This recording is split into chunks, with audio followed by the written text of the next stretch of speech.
If I turn something, so All right, so we live and direct, live and direct, live and direct. Let me just check the feed on my other end real quick.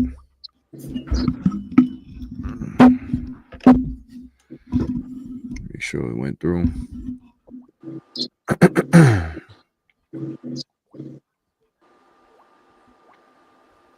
All right, cool. All right, shalom, shalom, shalom. Shalom. Shalom. I want to start off by giving all praise, honor, and glory to Yahweh, Ba'ashem, Yahweh Shai, Ba'ashem, Shakadash.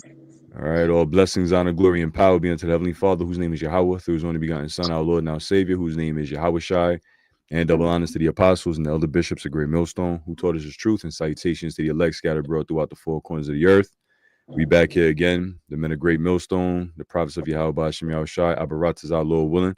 We be of that number, 144,000. So, like I mentioned a couple days ago when I did the video entitled Exercise, which the spirit jumped on me to do that video, and just going into the topic of exercise or whatever, and fitness and health and so on and so forth. I said I was gonna add some men, some elder brothers from the New York camp brothers that have been in this thing for like 15 plus years, so on and so forth, and who's also familiar and acquainted with the whole exercise, fitness, and brothers, out here training people and just been doing it for a long period of time or whatnot, right? So, you brothers on the screen, y'all brothers could introduce yourself and we could just go with it. And the purpose of this is to ultimately to edify the elect of Yahweh Ba'ashem Yahweh Shai, and to exhort the Lord's elect and to motivate you, because this truth is not, this truth is multi-dimensional, and actually taking care of yourself, taking care of your body, the vehicles that the Lord gave you is part of it too. So don't neglect your body, don't neglect your health. We're not out here just destroying our temple. So that's the purpose of this lesson, to edify and motivate. But y'all brothers got it.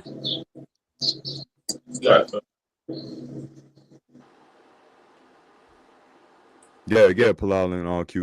Hey, Salak, man. Hey, brother Palau, GMS New York. Shalom to you, Akim, man. Brother Cora Allah, GMS New York. Shalom, heavy into the, fitness stuff like that. So, brother called us up to do a lesson. So, it's a beautiful thing. That's right. I got, hey, Salak, brother. If I could bring this out real quick. Nah, absolutely, bro. So this is from Google. When you type in, Salak, give me 1 second. The benefits of exercising. And when you scroll down to the mental benefits, which us brothers in the truth, we face all type of demons, all type of mental attacks. So exercising will be a good thing to do for you. So let me look at some of the benefits. It says exercise releases endorphins, which have mood boosting effects and can reduce the feeling of depression. Now, when the scriptures say, my son, when thou come to serve the Lord, prepare thy soul for temptation. So brothers are going to be in that depressed state, that angry state. And exercise is one way to release all of that, man. When you go on a nice little run, little 2-3 mile run, you feel the boost, man. When you do your little your workout session, you set a goal. What are you trying to do? 300-400 push-ups. Once you finish that, you're gonna feel a boost of confidence. You're gonna feel a boost of joy in yourself, man. And brothers, elder brothers over there, they can attest to that. The boost of confidence you feel when you finish your workouts. Your confidence in outside. You build your confidence. Whatever you want to go talk to a woman or something, you got that nice built frame. You feel better about yourself, man. So for brothers out there, man, get up off your ass, man. There you go, bro. You got a whole list of benefits on the screen if you want to read it. If you want to read it, bro. All right, it's gonna be hard for me to see that, bro, because I'm streaming from my phone. Okay. And I got it on split screen, so I can't really, It's kind of tough. All right, so I can read it if you want to stop. What's the name of the page again on YouTube? Say it again. What's the name of the page again? The channel on YouTube. This one is streaming from my main page, GMS Awakening 144. Okay. So let me read. Matter of fact, before I do that, let me read the scriptures. in the book of 1 Timothy chapter 4 and verse 8. And this is, as you see on the screen. Matter of fact, let me share this screen, this tab real quick. As you see, this is 1 Timothy 4 and 8 in different translations, which the most common one that we reference is the KJV, as well as the NLT and the GNT. But let me read the KJV, which we all know this precept, but we got to open up with it. You know, this is 1 Timothy 4 and 8. For bodily exercise profiteth little, but godliness is profitable unto all things, having promise of the life that now is and of that which is to come. All right. And in the NLT, it says physical training is good, but training for godliness is much better, promising benefits in this life and in the life to come. NIV, for physical training is of some value, but godliness has value for all things, holding promise for both the present life and in the life to come.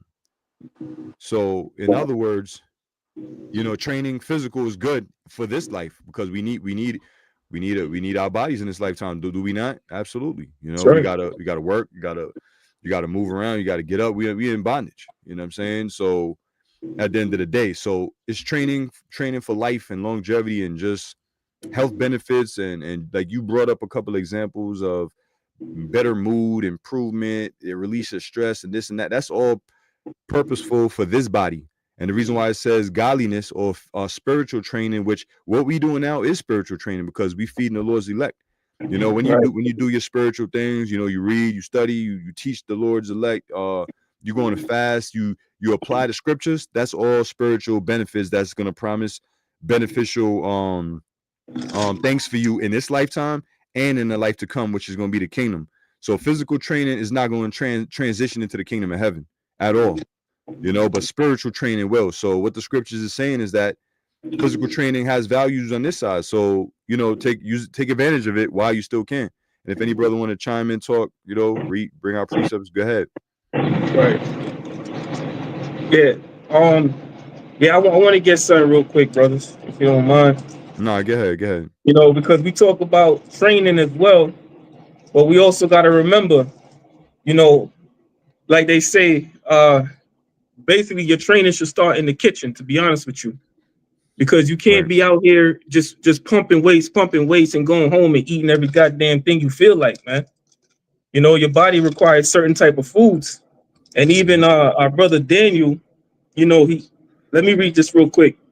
This is Daniel chapter 1 and 8. But Daniel proposed in his heart that he would not defile himself with the portion of the king's meat, nor with the wine which he drank. Therefore, he requested of the prince of the eunuchs that he might not defile himself, because there's certain foods, you know, that if you look up, like in the Babylonian foods, they were eating all type of pork, you know, all type of fried foods, deep fried foods, and all that shit. And a lot of that food was sacrificed unto idols, you know. So, you know, that in a spiritual sense. But going into like physical workouts, you know, let's say, you know, you finish your workout. I believe they say 30 minutes after your workout is when your body is going to require all that nutrients.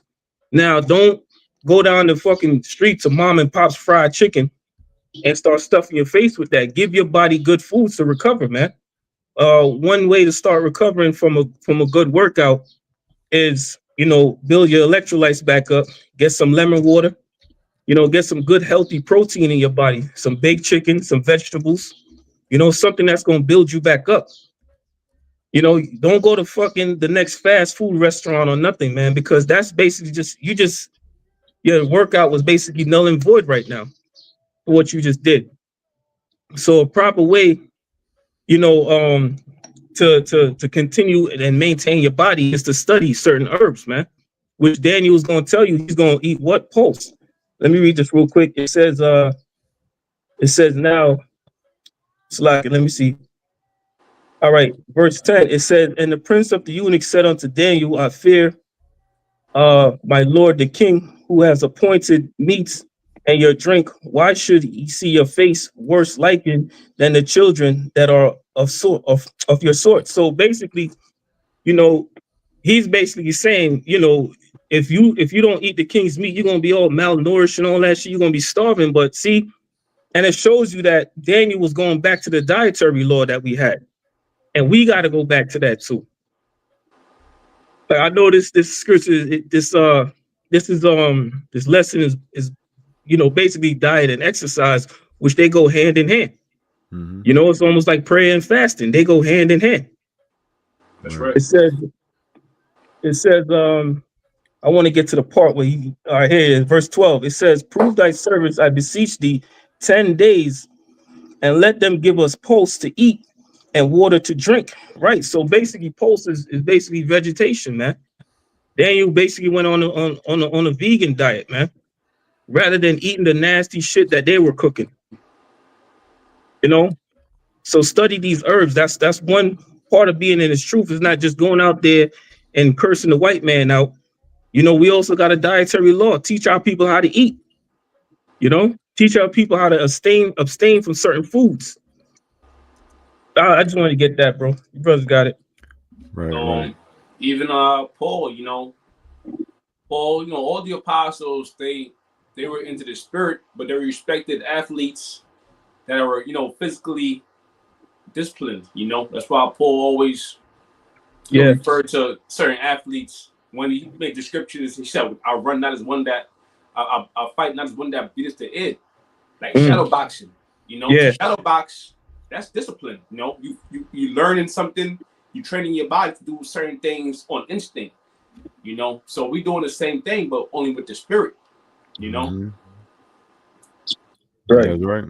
I got something I pulled up real quick just to land back off what you said, but in the book of Daniel, the first chapter, and I just Googled this. It says when it comes to benefits, the Daniel fast diet, which that's the actual thing that people do today. They replicate it and they call it the Daniel fast. So it says it reportedly detoxifies and cleanses the body. And when you detox, you cleanse your body as a whole, meaning your organs and everything. Everything gets your bloodstream, everything gets detoxified. And like you read into what the pulse and what Daniel ate. It says he ate pulse and water and drank water. So he ate vegetables and he ate the herbs and he drank water. And that does detoxify the body. It rejuvenates the body. It gives your body a rest from eating meat. And that is a fact, bro. That is a fact, because the king's diet and anything of royalty. See, in America, this is the thing. The way we are taught to eat is so not in conjunction with how we ate in the ancient world at all. The amount of meat every day is meat on the table. That what we living like kings. If you was to just take a glimpse from the ancient world, look at how the average American is eating, you would think they eating like kings. Yeah. Eating like kings, meat every day, steak, steak and eggs and wine and all of that. I mean, we didn't eat like that. You know why? Because it's not like we had deep freezers in the ancient world where we could just just store all types of meat. It was like a I want to say a day by day thing. In other words, you had to go out and hunt for your food. You didn't just have meat stored up in a freezer for weeks ahead of you. That ain't work like that. So that was a luxury. Eating all that meat is a luxury, and it still is. But anyway, it detoxifies the body and aids digestion. Why? Because of them fibrous foods and them vegetables that helps aid the digestion, and also the water. Water helps aid digestion, and it helps with weight loss. Why is that? Because these are foods that are high in fiber and low in calories. So 100% is going to help with weight loss. And like you mentioned, bro, you just can't go work out, and especially if you're now trying to get into this thing. Now, like, all right, them fitness people you see on YouTube and all that's home, I eat what I want and this and that. Guess what? Let's count out steroids, but let's say it is true. Let's say it is true and they natural. These people have been exercising for like 20 years. Their body is not, they're not going to go from ripped to looking like shit over one day of eating fucked up. It's just not going to happen. It's not going to happen. So when they say I eat what I want, their body's already built up to a certain caliber, so to speak. So all that eating, like a nigga worked out in the park doing calisthenics for 2 hours and he go get some Popeyes and he's sitting there looking ripped eating Popeyes. People would look at that and think you could get ripped by doing that. Nah, this dude had decades of discipline ahead of all of that. You know what I'm saying, bro? That's right. Because we try to follow a strict diet to the best of our ability, but sometimes we indulge in certain things and it's not like we're gonna lose all of that progress overnight. It's not gonna happen. But once it become a habit, then you can just count it all goodbye. You know? But we don't condone you just, work out and then, go eat bullshit. Choose your foods properly, bro. Yeah. Hey, brothers want to chime in, go ahead, yep. Yeah, it's a good example of that is two people, CT Fletcher and Cali Muscle. Yeah. Now you see what happened to Cali Muscle when he was eating all them fucking noodles, eating all them cheeseburgers and shit. He ended up having a fucking heart attack. And the same thing with CT Fletcher. He ended up his heart got so fucking bad he had to get a woman's heart inside of him. Wow. So that show, and them guys they'll, like you said, I'm on board, they'll go in the gym, pump weights for 20, 30 years and just eating all that bullshit, and they're teaching people to do that. You can do this too. No, you shouldn't do that. Yeah, that's a lie. You should not do that at all. And like you don't got to eat every 5, 6. If you're trying to build muscle, you don't have to eat 5, 6, 7 meals a day. You don't have to do that, man. Nope. You can eat one strong meal in the day and your body will still build that muscle that you want. Exactly. You just got to have the discipline. And when you go into like certain foods I like to eat after my dinner is like seeded grapes, which is perfect for digestion, man. You use as soon as you wake up in the morning, you're gonna use the bathroom. Yeah. It's not only hydrating you, but all that fiber, in the flesh of the grape, in the skin of the grapes, it's gonna flush you out good, man. That's right. I got a quick precept real quick. Yeah, of course. Genesis chapter 1, verse 29. And the Most High said, behold, I have given you every herb bearing seed. You ain't supposed to be eating them GMO shits, man. Them seedless grapes and all that. Hey, try your best to find some seeded watermelon, some seeded grapes. This is what the Lord said. I have given thee, but I have given you every herb bearing seed, which is upon the face of all the earth, and every tree which is in the and every tree in which the fruit of a tree yielding seed, to you it shall be for your meat. So you ain't, our diet wasn't back then, like you said, I'm on Gabal. And a perfect example of that was when what was it? Isaac. When Isaac wanted some savory meat, what did Esau do? He ain't go in the refrigerator and get it. He went out and hunted for him. That's right. And he killed it and he cooked it, man.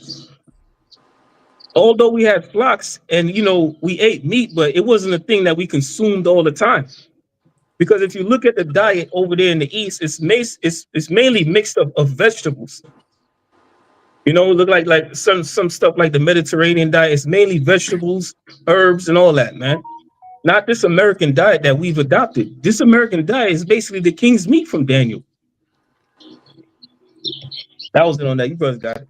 I could add also, you ain't supposed to be eating first thing in the morning, 6 in the morning. You get up, have some steak and eggs and shit. They're supposed to have that, man. Yep. Your body just waking up. Your body's at a rest too. So when you wake up, the best thing you can do is drink some water with some lemon or some apple cider vinegar or some tea, and let it go through your body. Your body wake up. You might have to run to the restroom right after that. Absolutely. And then you have to go to work. And after you go to work, that's when you start getting hungry. You want to eat something like around 11, 12. That's really how it's supposed to be, Not this eating first thing in the morning, Yeah. That's not what they call that. Intermittent fasting. Yeah, intermittent fasting. Something like that. But that's good for you too, because it has a lot of benefits to intermittent fasting. I don't want to look that up a little bit. I can look it right now. Okay. Looking it up right now. Yeah, there's a lot of benefits to intermittent fasting, and it's more convenient for the body. Yeah. Give your body a rest, man. Yeah. You can't just be eating all the goddamn time, man, and don't neglect your herbs. Don't wait till you get sick to start taking your herbs, man. Let that be, something you do on the regular. Yeah. And also, you don't want to eat at 8, 9 at night. I mean, sometimes it happens, but you don't want to eat that late, 8, 9, 10 o'clock, and you're trying to eat and go right to sleep. That food got to digest. What's going to happen is you're going to be sleeping and your body still going to be working. You get tired with a headache, wondering why. Yep. Go ahead, Doc. This is Proverbs 17:22. It says, "A merry heart doeth good, like medicine, like a medicine." You know, a merry heart. You know, what makes the heart merry? Working out. That's why people say they fight their demons in the gym, things like that. They fight stress in the gym because it lets off certain hormones that's beneficial for the body. You know, going for a run 6 in the morning, going for a run, you know, going for a walk. All right. It says a merry heart doeth good like a medicine, but a broken spirit drieth the bones. Okay. That was the point. Hey, and a broken spirit drive the bones. If you sitting there, your fucking belly all hanging out, your pants can't fit, you know, you're gonna get what? Depressed, man. Yeah. You're gonna get depressed, man. We see that, man. Yo, it got to a point one time in my life, man. You know, and I'm on Gabar. That's when you I don't know if you remember it, man. It was in Harlem. Mm-hmm. And I started inquiring, bro, how you lost all that weight, bro? You looking Oh good, yeah, man. yeah, yeah. I remember. I And remember. you told me, he's like intermittent fasting, brother. Yeah, And I told you, man, I got to get on that, bro. And yeah, I jumped on it, bro. And you know, I lost what 54 pounds yeah, doing that. So you see, you know, you might see brothers do a certain thing, man, and you get inspired by it. Bro, I was inspired. See the bro, I was like, damn, this bro look good, man. So I say, you know, I got to get on that, man. Shame on me. So I jumped on that quick, bro. yeah. Yeah, I remember. And that's what this. I'm sorry, brother. No, Slack no, me. no, no. You go finish up. You good, bro? I'm saying that's what this lesson is for, man. To inspire, you know, any brother, every brother out there. You know, even if you in shape, man, to inspire you to do more. You know, Yeah, brothers, that's a little bit out of shape. Same thing, man. Do more. You got to do more, brothers. You can't be out there teaching, you know, Israel. You got to keep telling your belly all hanging over your belt, man. yeah, Can't do that. And a lot of us, we're still young men. You know, you call yourself warriors. Hey, listen, man, a warrior is always ready for battle, man. Are you ready for battle? Are you in shape? Are you in tip-top shape? The best boxers, the best MMA fighters, they're always in shape because they're waiting for that call. So calling yourself a warrior and you just sitting on your couch eating potato chips, nah, that's not warrior-like, bro. You got to get up out there, man. And I got something real quick. So this is you can see it, beetroot. this is the truth. And so I looked it up. It says beetroot offer a wide range of health benefits, including improved exercise performance. And you want that, man, naturally. You don't want to go out there and say, no, goddamn, I don't do the whole creatine and all. I don't do that type of stuff, man. I never did that stuff. You know, well, it's like I did it, you know, years back before the truth, you know. But when I came into the truth, I started studying real herbs, man. So it says it lowers your blood pressure, enhance gut health, and that's one thing you want, especially, you know, for brothers, you know, getting up there in age. You want to keep that gut down, man. You know, you want to keep that stomach flat. It says the potential anti-cancer properties, and if you realize when you read up a lot of the benefits from these herbs, they're all anti-cancer, man. You know, so you going over there taking chemo here, chemo there, man. You just killing yourself, bro.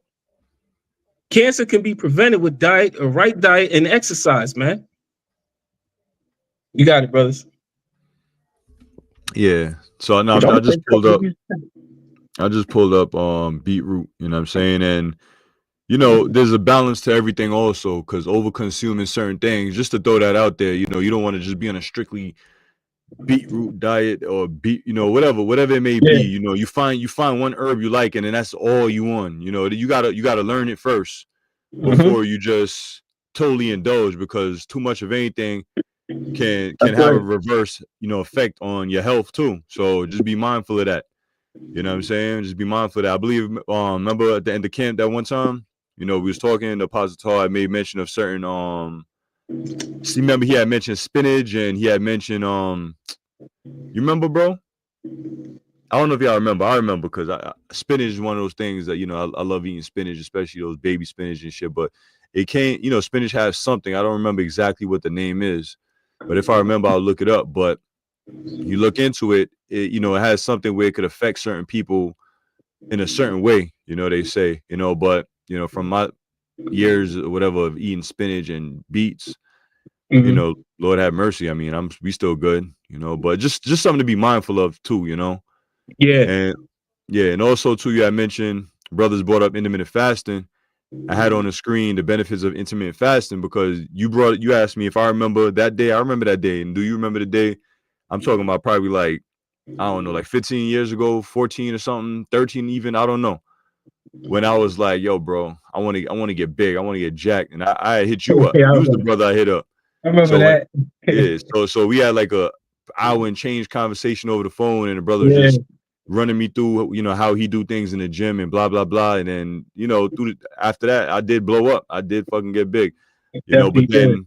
But then I was like, man, this big shit ain't really for me, you know. So I was like, yo, let me just cut this down, and then I started my intermittent fasting, and so I learned how to get big from you. You learn how to get small from me. Hey, bro, iron sharpen iron, brother.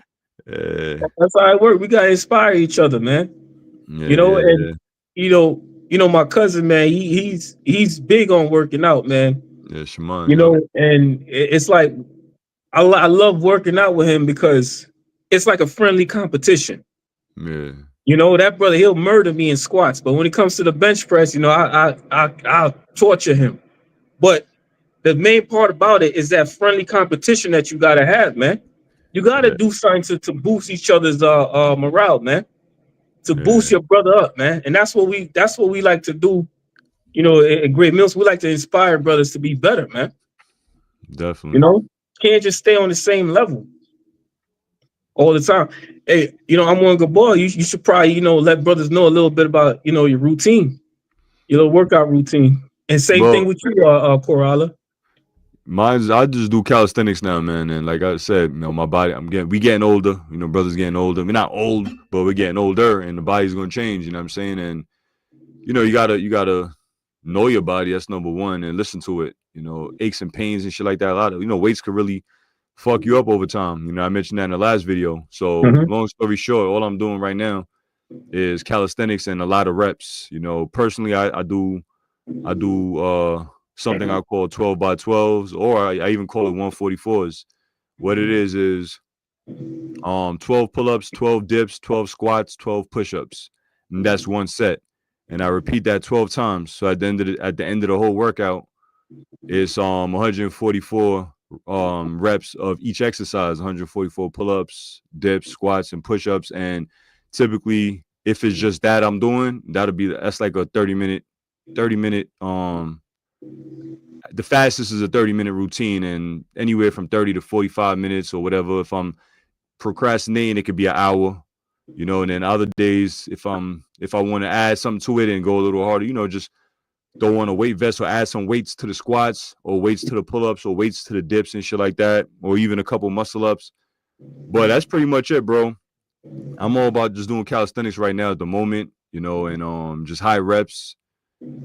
You know, it's good for endurance and it's easier on your joints because you don't exercise your joints. You can't really exercise your joints, and there's no workout. How do I do joint exercises? You can stretch them, you can open them up, you can feed them properly, but you don't want to be overloading your joints, you know. So for me right now in this point in life, it's just body weight exercise. You know, so that's Right. just a quick rundown on that. For anybody that wanna, you know, brothers who want to lose weight, hey, calisthenics and do it on an empty stomach. Work out on an empty stomach because we mentioned intermittent fasting. If I may, real Yeah. quick, um, intermittent fasting. All right, let me just jump straight to this point. Let me share. Is this sharing? Yeah, y'all see that, right? Yeah, I can see it. Okay, cool. So it says it can help you lose weight. You know, and this is a real morbid obese society where people just way above their body fat levels and stuff, bro. You know, just way above it. You know, they think they're healthy, but you're not. You know, they way above it, morbidly obese. So it says intermittent fasting can help you lose weight. Let me see. Intermittent fast will make you eat fewer meals unless you compensate by eating much more during the other meals you end up eating. You end up taking in fewer calories. Ultimately, you just go along a period of time, let's say 18 hours during the day, or even 20 hours of no eating, and then you got 4 hours left of a day to eat. Remember, part of that 8 hours you sleeping. If that. Mhm. The other rest of it, like the bro said, waking up early in the morning and eating is not something you should do at the Right. end of the day, because your body is gonna be feeding off of what it ate previously that day. That's how the body works. Your body's running off of fuel already. You don't wake up, hop in your car, and go to the gas station every morning. You don't need to do that. You know what I'm saying? Your vehicle is already running on fuel, so to speak. So you fuel up when you need to fuel up, and that's when you eat. All right, and let the body do what it does. I don't eat in the first thing in the morning. I just can't do that. Matter of fact, I want to bring out a precept real quick too, bro. This is Sirach chapter 37 and verse 29. It says, "Be not unsatiable in any dainty thing, nor too greedy upon meats." If anybody want to break it down, talk on it, hop right in, be my guest. So I'll read it again. Be not unsatiable. Yup. Be not unsatiable in any dainty thing, nor too greedy upon meats. Yeah. Control yourself, man. Control how you eat. If somebody's eating a whole bowl of ice cream, that don't mean you should too. You got to have some discipline in you. Always remember that. And if you have a nice diet routine, stick to it, man. It don't matter what the other person is doing. Exactly. Because you got to understand, man, what you're doing is different from what they're doing. You have a goal. And especially being a man of the Lord in the truth, you got to have a certain standard about you, man. Brothers ain't going to sneak up on me and find me no goddamn fast food joint stuff in my face, man. I just don't roll like that, bro. Y'all can't catch me slipping like that. I just don't roll like that. Hey, Shalom, bro. Shalom. Shalom. Bro, I'm the Waller. Shalom, bro. Shalom. Shalom, man. Don't worry about the catch you in McDonald's eating a McChicken. You'll catch me, bro. Yeah, right. You catch me doing it, I'll give you $1 million, brother. Well, it's all about self-control, man. You got to have a certain type of self-control with you when it comes to certain things. Don't get me wrong. Yeah, brothers might have a little snack that they like. But hey, like I'm gonna go about what we saying, bro. You got to earn that, man. Yeah, you got to earn it. That's one thing we were saying. Yeah, when back when I was sharing my the reps and all of that shit with you, just back and forth. I'll be like, I'll send you the list of what I did, and then I'll show you my meal afterwards, and be like, yo, I earned this. You know what I'm saying? There you go. If you ain't earned it, don't you got to earn. Listen, this is just a mindset. I'm not telling you, but brothers, it's a disciplinary mindset. You got to earn your meal. Did you earn that shit? Did you earn what you about to eat? It's a mindset. I could finish this precept up right here, bro. So it says, "Be not insatiable," meaning not able to be satisfied, because that's one thing about the American diet. Elite people are never satisfied. They eat how you call it. They eat with their eyes. Yeah. They eat with their eyes. I want this, I want that. They got a whole menu in front of them. I want this, that, and this, and they get it, and then they obligated to eat the whole shit out. They don't portion anything, and they just eating. So it says, "Unsatiable in any dainty thing, nor too greedy upon the meats." Like you said, we got, we may like a thing or two, have our snack that we like, but don't be unsatiable in that dainty thing or whatever it is.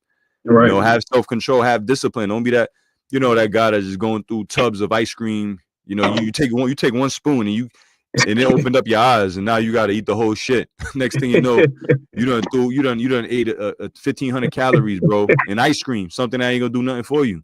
Right. So verse 30 says, "For excess of meats bringeth sickness, and surfeiting," which surfeiting means also over excessively. It says surfeiting will turn into chola, which chola, if you go into that word, I believe it's I know it's tying into sickness, but there's another meaning for that word, and it has to do with like bile. But hold on, let me see something. Chola definition. It says irritation. It says irritation or disease. It says it can also be used in the sense of a disease. All right. And then it says related to bile. When you go into bile is something you actually have in your body, which I believe that helps aid in your digestion, your to break down your foods and all of that. But I'm not going to go into that. The point I want to just read is going into sicknesses or diseases. So excess meats bringeth sickness, and surfeiting and will turn into chola. By surfighting, have many perished. So a lot of people died of over consuming a bad diet. Mhm.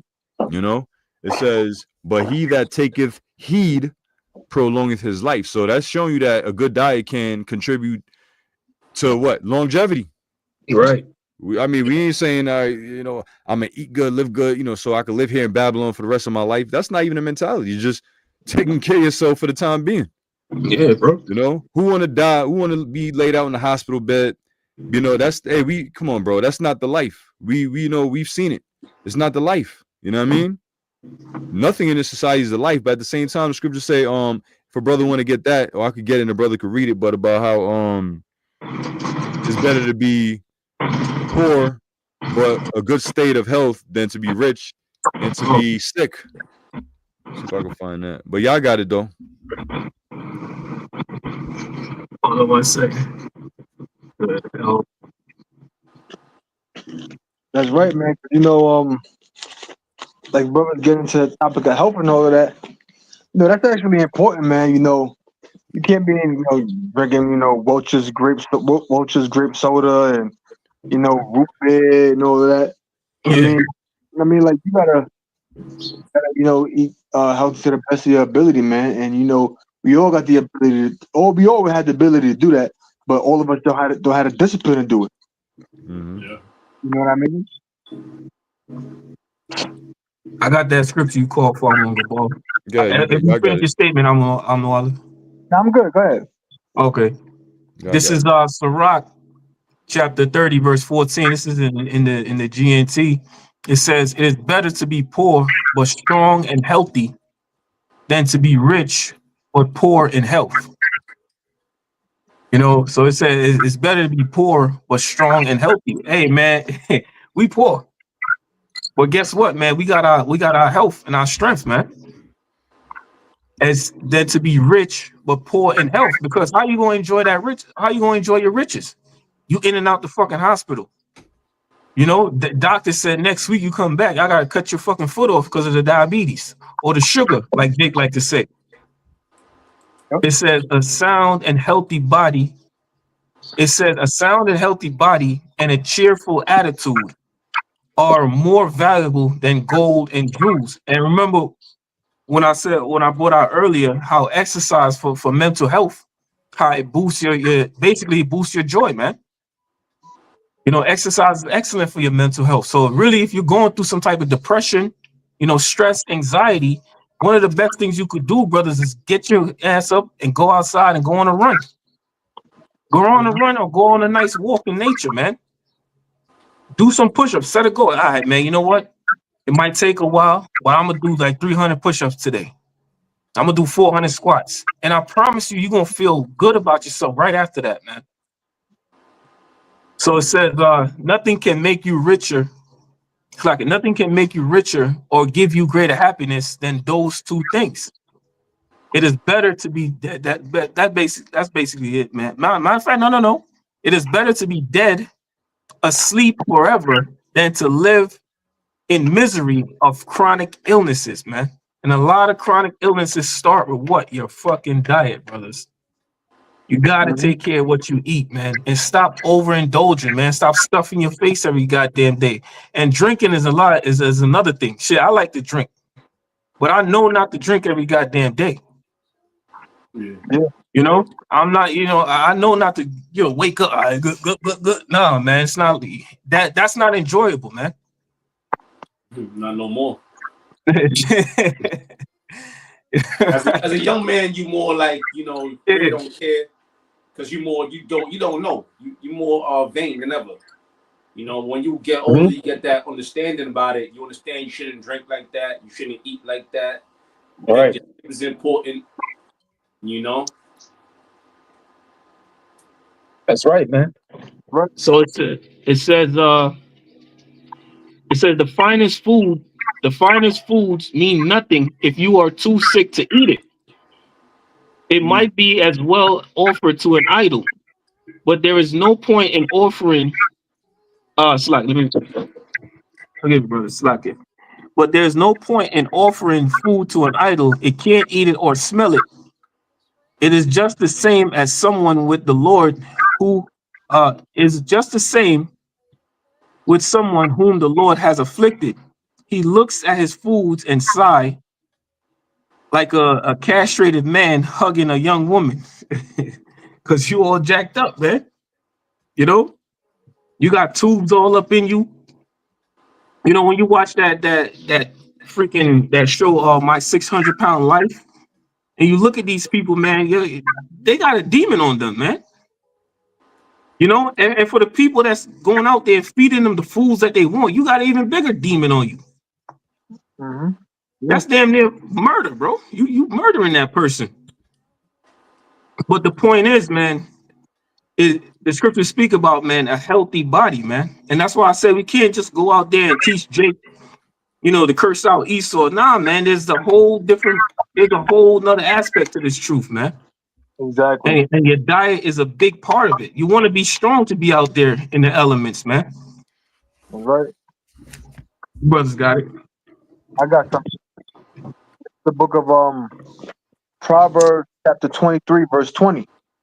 It says, "Be not among wine bibbers, among riotous eaters of flesh."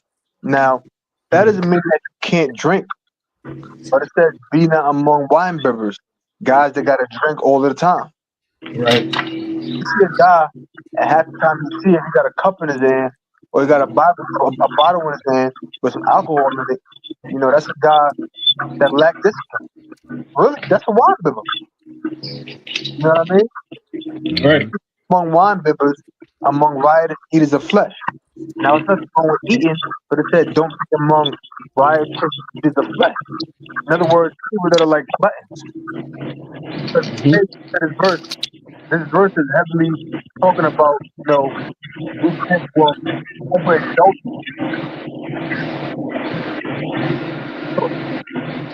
You hear me, clear? Y'all can hear me? Repeat, Hold on. repeat that last part, bro. I didn't hear you. I didn't hear that last part. Okay. Yeah. This verse is basically going into, overindulgence, indulging too much in certain types of things. Brothers got to be aware of that. Now, you gotta have this. You gotta understand, like, we can't bleed this, man. Now, everybody that's on this video right now been in the truth well over 10 years. So we had the camps now, man. We got to be examples. You know what I mean? We can't be doing a show about this and we ain't doing it ourselves. Not saying that any of us are doing this, but we examples to the flock, right? Right. Yeah, that's right. If we examples, if we teaching this, they gotta see us doing it. How that look? If we say, yo, I ain't supposed to be doing this, that, and third, but then whenever one of them brothers see you doing this type of stuff. So you gotta be on point.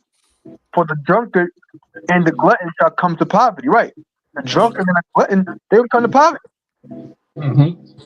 See, they're spending their money on these temporary pleasures of the flesh, being the drunkard, glutton, shall come to poverty, and androgynous shall clothe a man with rags.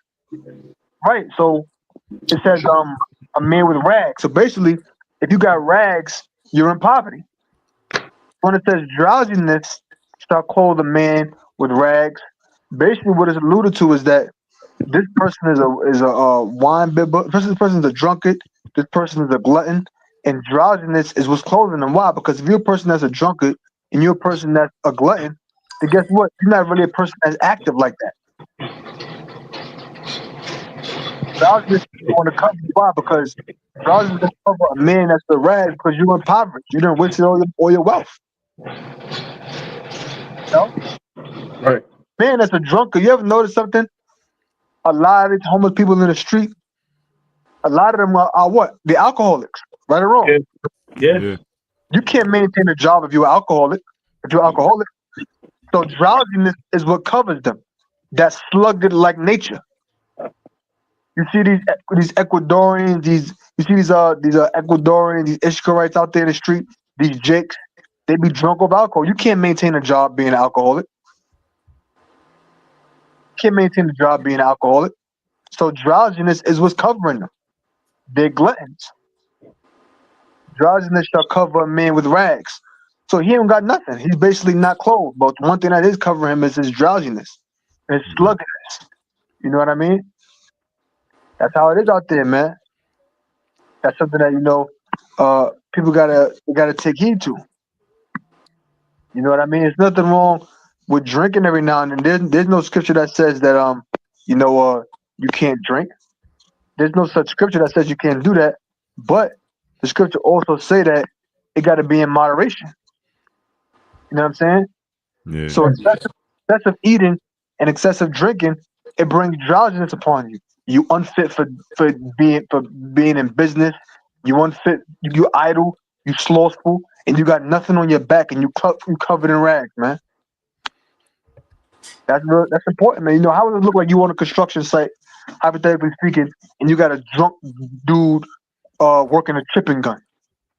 You got a drunk dude working a grinder or a sawzall. You want to stay 50 feet clear of that dude. Yeah, bro. You know what I'm saying? You want to stay 50 feet clear of that dude because he might cut your hand off. You know what I mean? I got that in the NLT for you. If you can see the screen, I'm Nawala. So I see it. I'll read it. Yeah. I'll start from verse 19. Okay. This is Proverbs 20:19. My child, listen and be wise. Keep your heart on the right course. Do not carouse with drunkards and feast with gluttons. And said, so you're not supposed to carouse with them. Be among them. Another good word for that is fraternize. The word Right. fraternize means to keep company with someone you ought not. Mm. For they are on their way to poverty, and too much sleep clothes them in rags.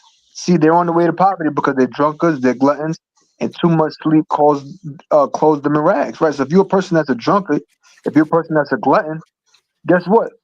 You're a person that's not active. You're idle, which eventually going to result in you be covered in rags. Why? Because you can't maintain a stable job. How you gonna look? Imagine you going to a restaurant to get something to eat, and the cashier drunk. You know what I mean? So drowsy, so too much sleep clothes them in rags because they're drunkards, they're gluttons, they're drowsy, they're idle, they're slothful, so they can't maintain any kind of business, they can't maintain a job, and eventually they end up covered in rags. A lot of these homeless people out there, they're alcoholics. They can't. And I noticed that a few years ago. I'm like, Dad, yo, I see a lot of these homeless people are drunk. You know what? That's why they can't keep a damn job. Yeah. Real talk, man. Real talk. And you gotta have a discipline to actually live that.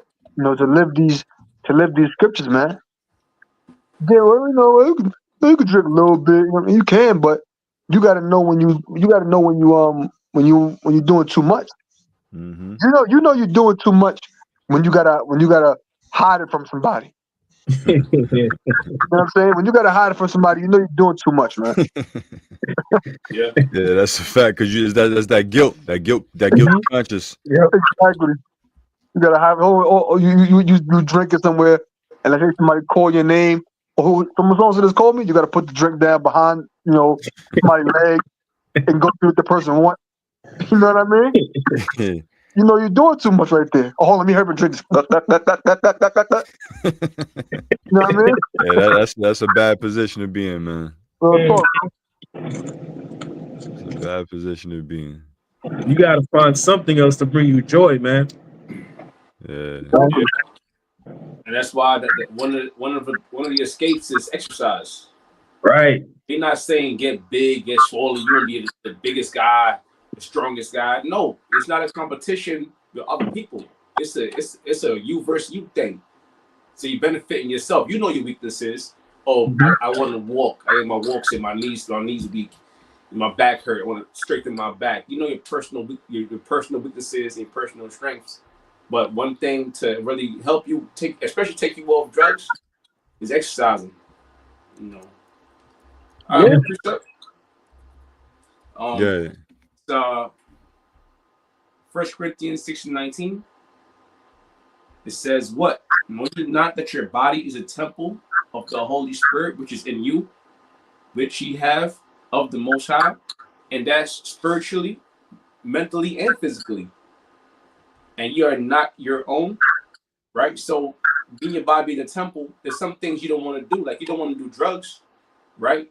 You don't want to overindulge in liquor, right? But when you obsessively eating and drinking, right, these things become a drug, right? Because now it becomes bad to the body.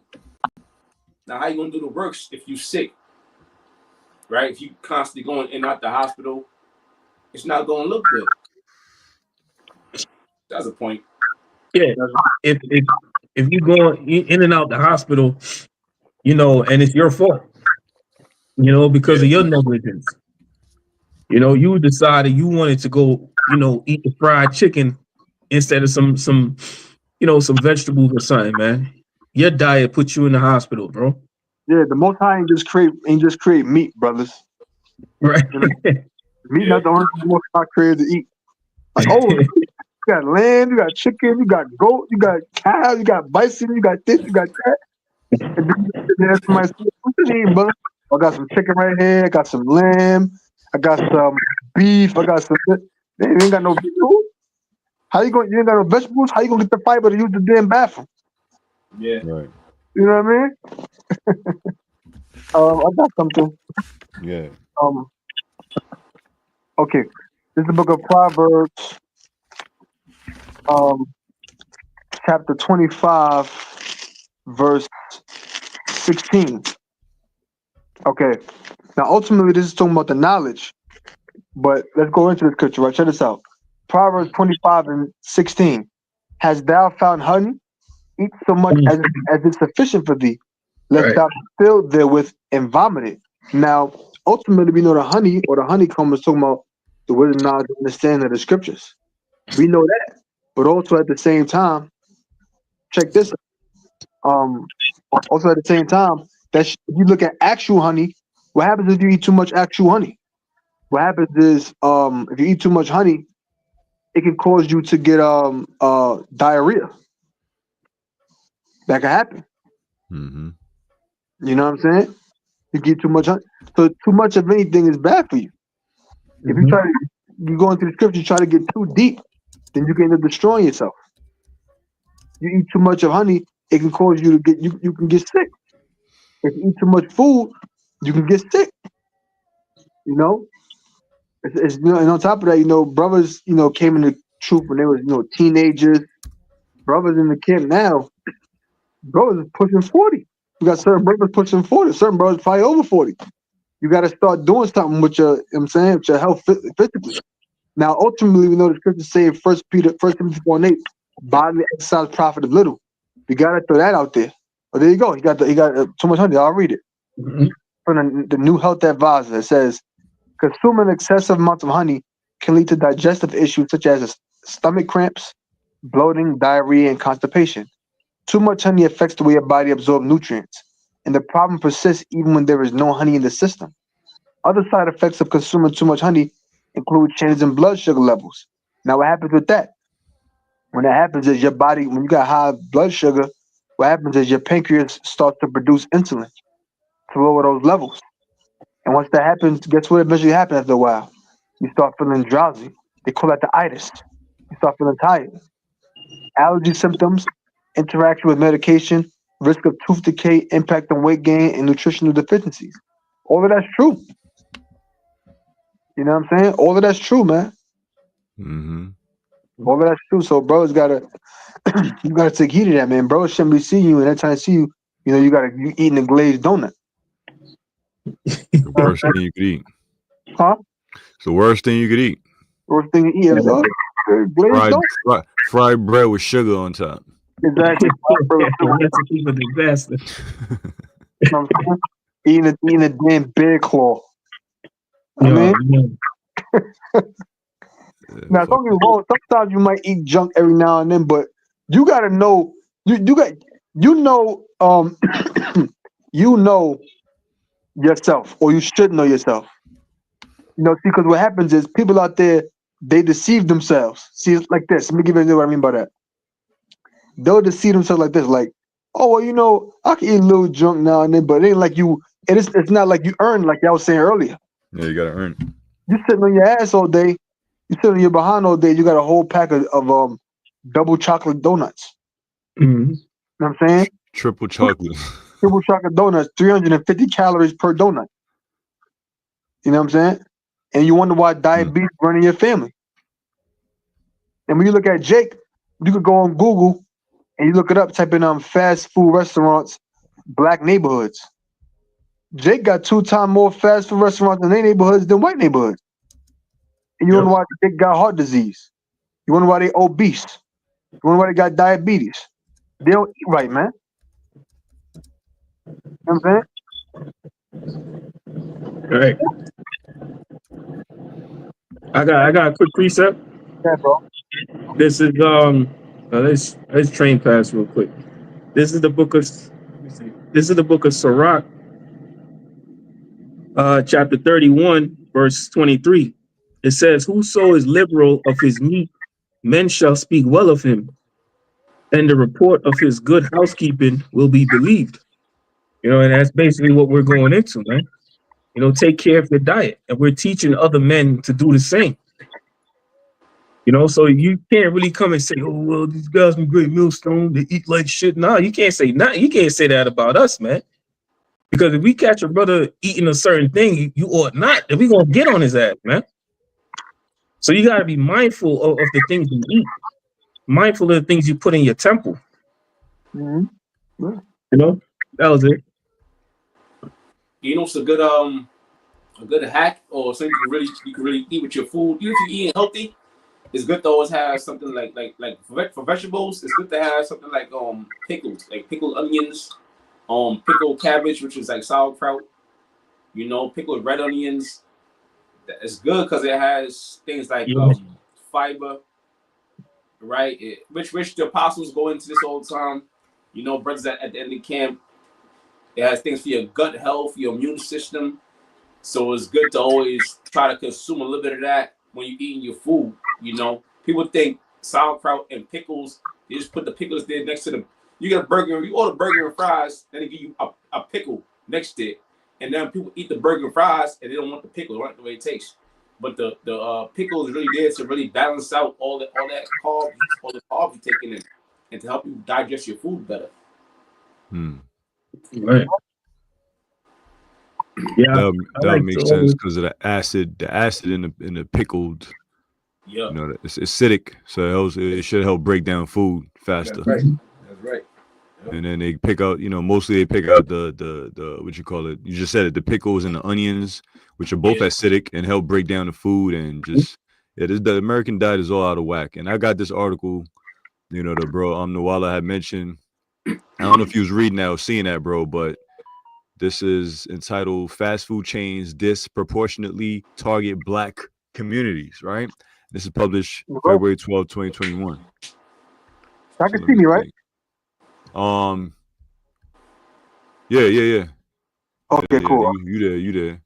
All right. You there. So yeah, I'm gonna read it real quick. It says, this is a person who put this article together. It says, when I make my drive to the grocery store, I tend to pass many new innovative restaurants. Many of them support different eating lifestyles like veganism, gluten-free, dairy-free, and more.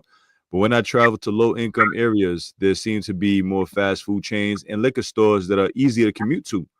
I found myself wondering why there's an absence of healthy options in some areas, especially ones with Black and Latino communities. The answer is structural racism. Yeah, that structural racism. Right. It says we are living in a terrifying and fragile time. That's the good. They're going into Corona, C19. Let me read it. It says this is especially affecting Black and Latino communities at a higher rate than their white counterparts. This has a lot to do with structural racism and how access to healthy foods and healthcare coincide with each other. If brothers want to speak on that, which is accurate. Huh? See that part again? Right. It says this is especially affecting Black and Latino communities at higher rates than the white counterparts. This has a lot to do with structural racism and how access to healthy foods and healthcare coincide with each other. Oh hell yeah, of course, that's true. You know what I'm saying? You wonder why even when you go into that's one of the reasons why Jake, like I said before, have a high level of obesity. Hey, yeah, hey, I'm one. Can you go on Google and type in Genocide Convention. And on Wikipedia, type in like Genocide Convention, because if I type it in, you're not gonna be able to see it. I got you. Okay. But that's one of the reasons why, Jake is in this condition that they're in right now. The scriptures tell you, matter of fact, Deuteronomy 28th chapter goes into all of that. Yeah. You get that real quick. Hey, Deuteronomy. What's up, bro? it's like I just want to say one thing. That article ain't no bullshit, man. Because I try to drive around, find some healthy food. I find myself going out the way. Yeah. I can't just go around the corner and a nice restaurant here got some healthy food, a Right juice there. bar, Genocide Convention. So that article ain't no bullshit.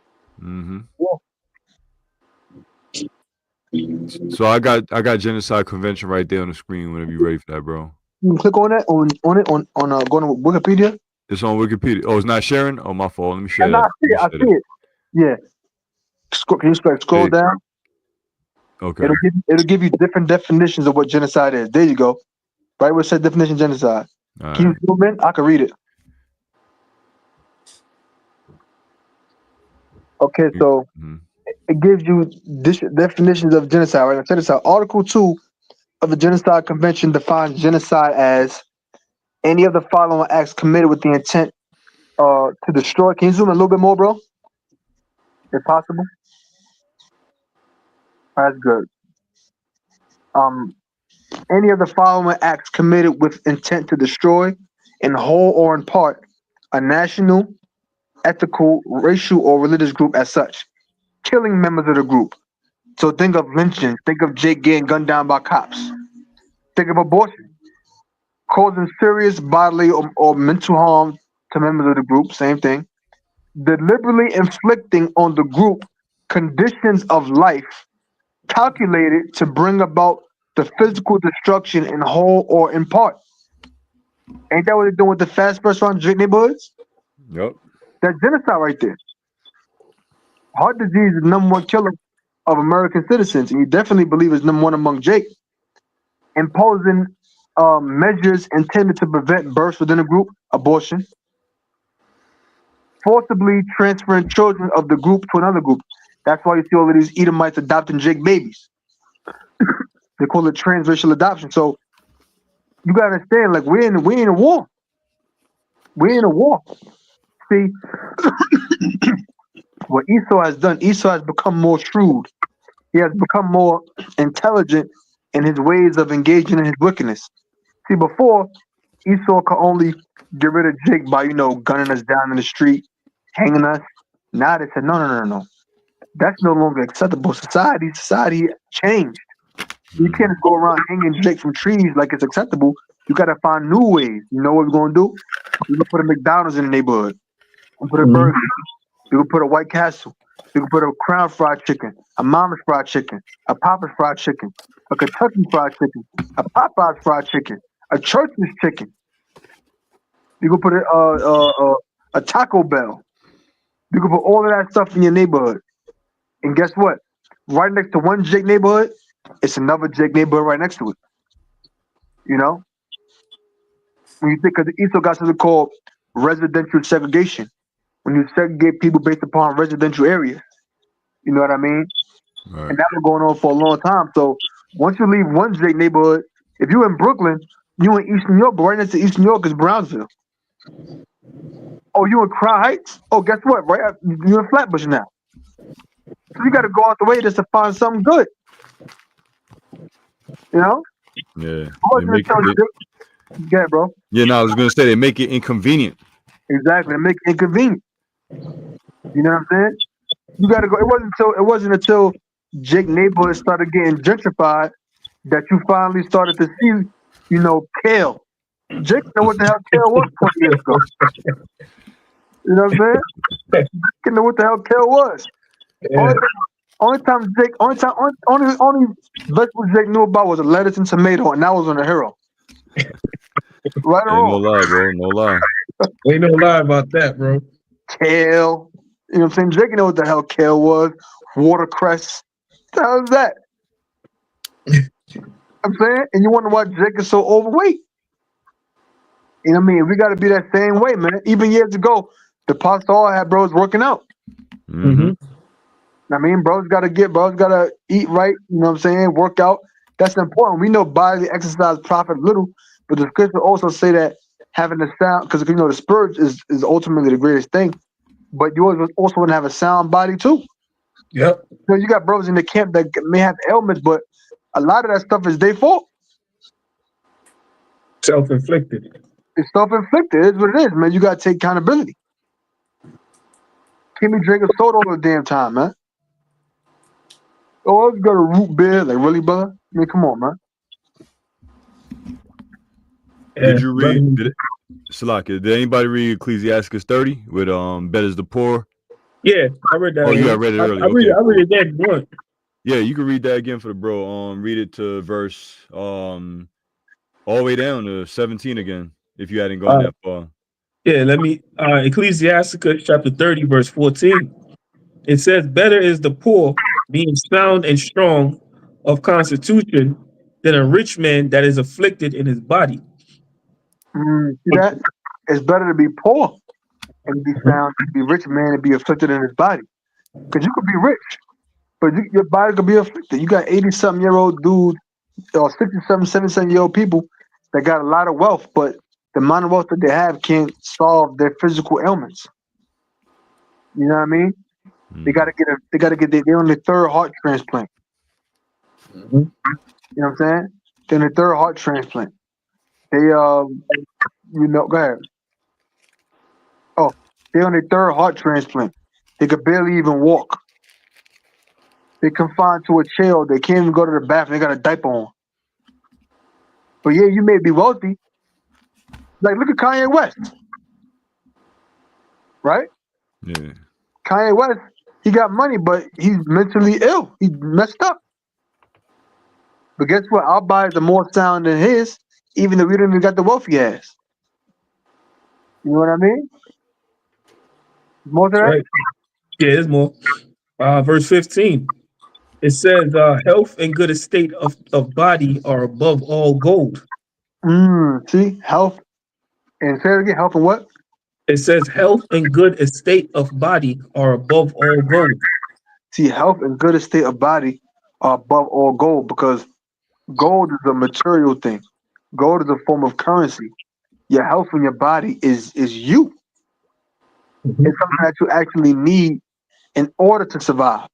See, we don't have any. We aren't surviving off of gold, so we can live without it. But our bodies is necessary. That's wherever we go. So that's something that you always, got to take care of. You know what I mean? Right. You always gotta take care of it. Oh, slack it, brother. You need to get, like brother mentioned, like you're talking about vegetables and all that. You need fiber because you need to be able to have good digestion. And if you're not consuming enough fiber, guess what? You can get colon cancer, man. Mhm. You can get colon cancer. Look it up. Type in fiber, colon cancer, man. You can get colon cancer. Or what if I don't get enough fiber? You know? Okay. It says, health and good estate of body are above all gold, and a strong body above infinite wealth. There you go. It says, A strong body, but if you're, what would you rather? Have a 9-to-5 job with both hands? What would you rather have? A 9-to-5 job with all your body parts, or be a billionaire with no legs in a wheelchair? Exactly. That's a no-brainer. 9 to 5, man, with a good health. 9-to-5. Yeah, 9 to 5, baby. 9-to-5 in that health, man. I don't want to be a billionaire with no legs. You know?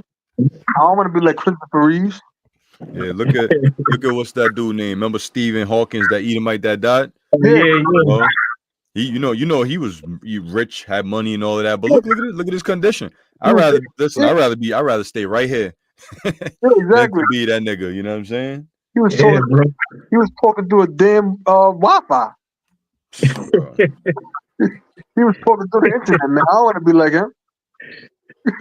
I don't give a fuck how much money that nigga got. I'm good. Mm-hmm. You know?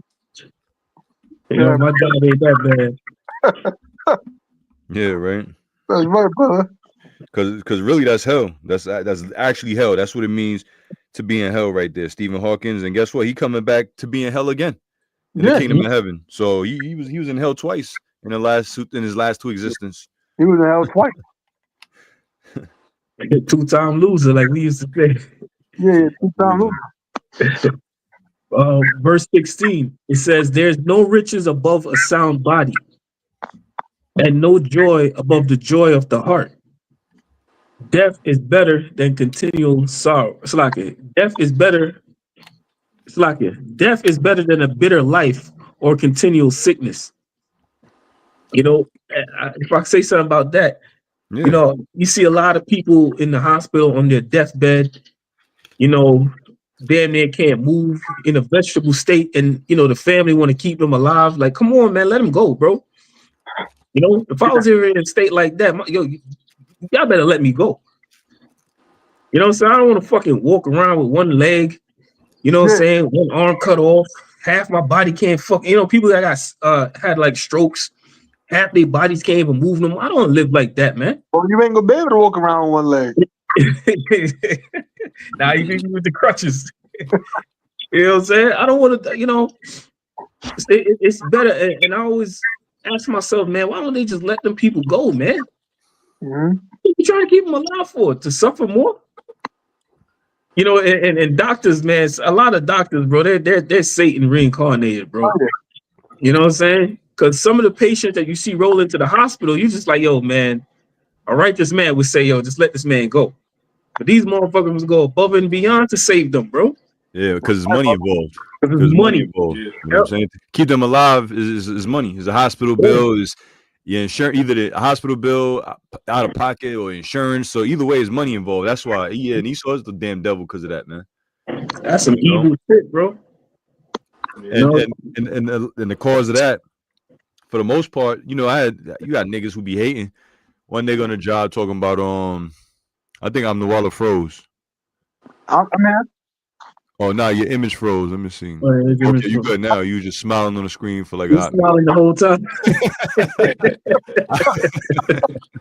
Nah, I had for some reason I guess I might freeze when I go on Google look something up, maybe it freeze. I guess. I had to double look like, yo, you all right, brother? yeah. What I'm saying, it was one nigga on the job, you know, talking about, you know, and there's always the unhealthy motherfuckers that be saying this shit, talking about yo, you know, exercising, you can still die, right? Like, no shit, you can still die. Exercising don't prevent death. You know, it helps. Like we just brought it out. It helps aid with longevity or a healthy lifestyle, living healthy. You rather live a lifestyle of sicknesses and in and out of the hospital, or avoid all of that and go when it's your time to go. Brothers ain't working out and exercising and eating healthy to be here in Babylon forever. No, we doing that so that we have a good state of mind where, you know, we ain't waking up aching every morning, even though under the curses we do and our bodies are changing, blah, blah, blah. But you know what? If you could avoid it and reduce all of that, then by all means do it. You know? It be the niggas that be ready to that shit. When I say perish, I mean like they just gave up on everything, man. You know, they ain't living for nothing but to fill their, you know, their insatiable appetite. You know? And so is the fat, out of shape, nasty motherfuckers, pork eating, beer drinking ass niggas talking that shit. That was really justifying being lazy. Yeah, exactly. If you exercise, you can still die, right? Well, if you don't exercise, you can still die. Yeah. The lazy ass Negro. You know what I'm saying? One guy I like to look at is a dude named I think it was Gary. Not Gary Knowles is one guy, but there's another dude. He's somewhere on YouTube, but he was going into like things like excitotoxins and different glutamate and all different kinds of things, like how they call it autism and all of that, man. Crazy, bro. I'm saying that's the world we live in, man, for real. And a lot of the food. I'm sorry, bro. Go ahead. Okay, but finish that. I was gonna say a lot of the food, you know, people overindulge in these foods because, you know, a lot of these foods it triggers their dopamine. You know, and it's nothing but fucking empty calories. So really, you're just eating and eating and eating and eating and eating for no fucking reason. You know, and your dopamine is just going crazy because the food tastes good. That's why they say sugar is worse than crack. Yeah. which it is. Sugar breaks down your immune system. That's why they put sugar in every fucking thing. And I'll say this to any brother, man. Stay the fuck away from Dunkin' Donuts, man. Right. Don't you dare even eat one fucking donut from there, man. Stay away from that place.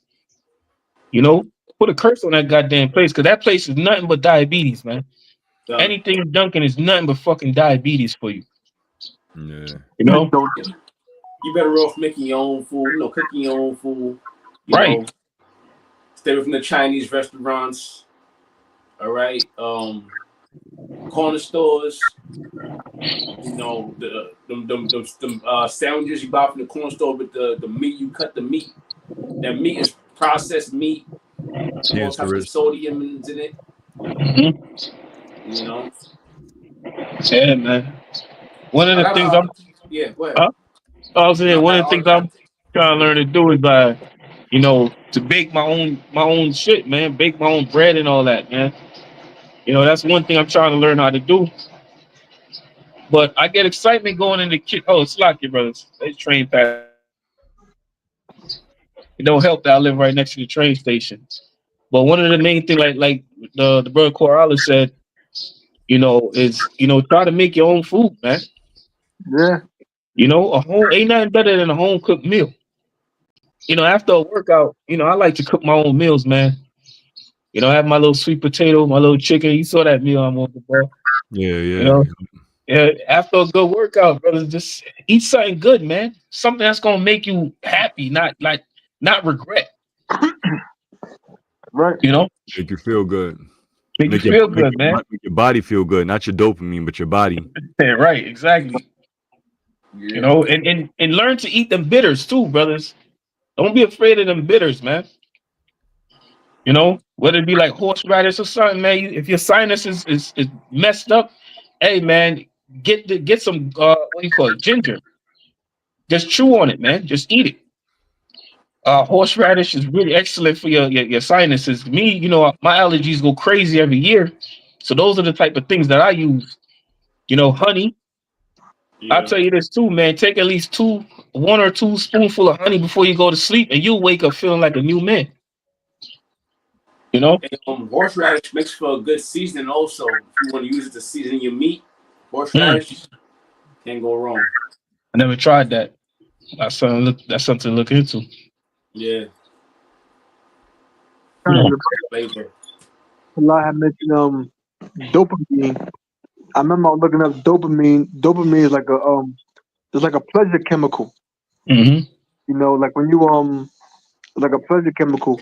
You know, when you eat foods that you like, it causes your brain to start producing dopamine because you're getting pleasure out of it. But what Right. happens after a while, eating the same food over and over, your body starts to produce less dopamine because you aren't as excited about it as you used to be. That's how you go outside, you be like, damn man, I'm getting tired of having pizza, man. Yeah. What's nothing to eat around here? Because you got that dopamine rush from all of the food environments around where you are. Mm-hmm. You know what I'm saying? If you really think about it, the healthiest food, you know, cost most. Yeah. You know, you can go to any restaurant near you and get some white rice. You're not gonna go to a restaurant near you and get some brown rice. Right. And then you go to a West Indian restaurant, they ain't selling. I never seen nobody get no brown rice and peas. You ever seen that before? How many times you stew chicken with brown rice and peas? No, it's white rice. You know the white rice goes cheaper and less healthy. Yeah.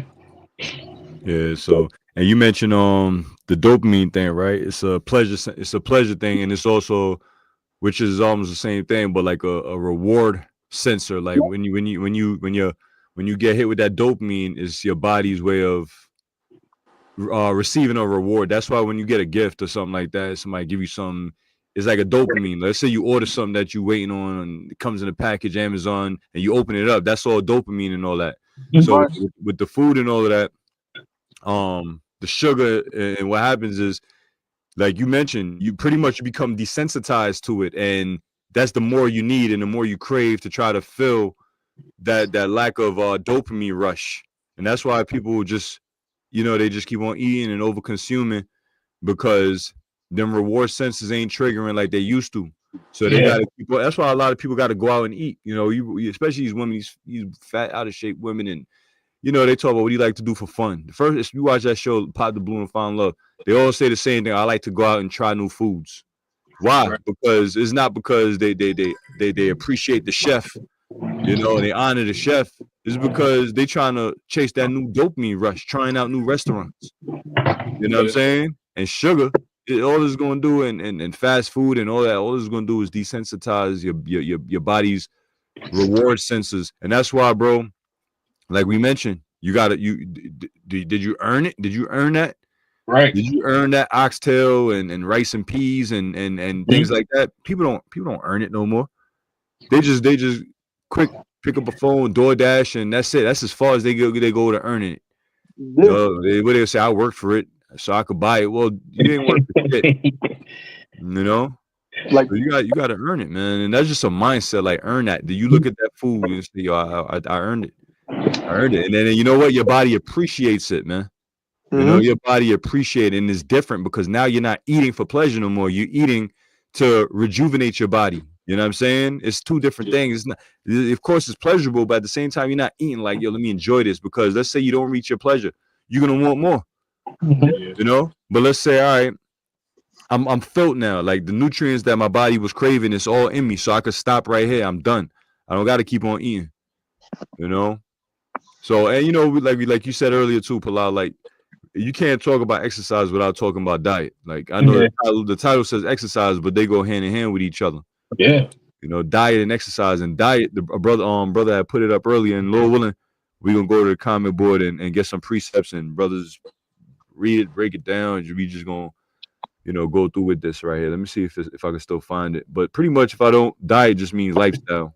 You know, when you following a diet, you pretty much following a lifestyle, and it's not something you just pick up for a week and I was on a diet for a week and then I'm done. Then it really was just a fad, pretty much. Like right here, the broker shop put it up. It says etymology online.com, right? It says diet prescribed way of life, from the Greek dieta, or originally way of life, a regimen, a dwelling related to dietestai.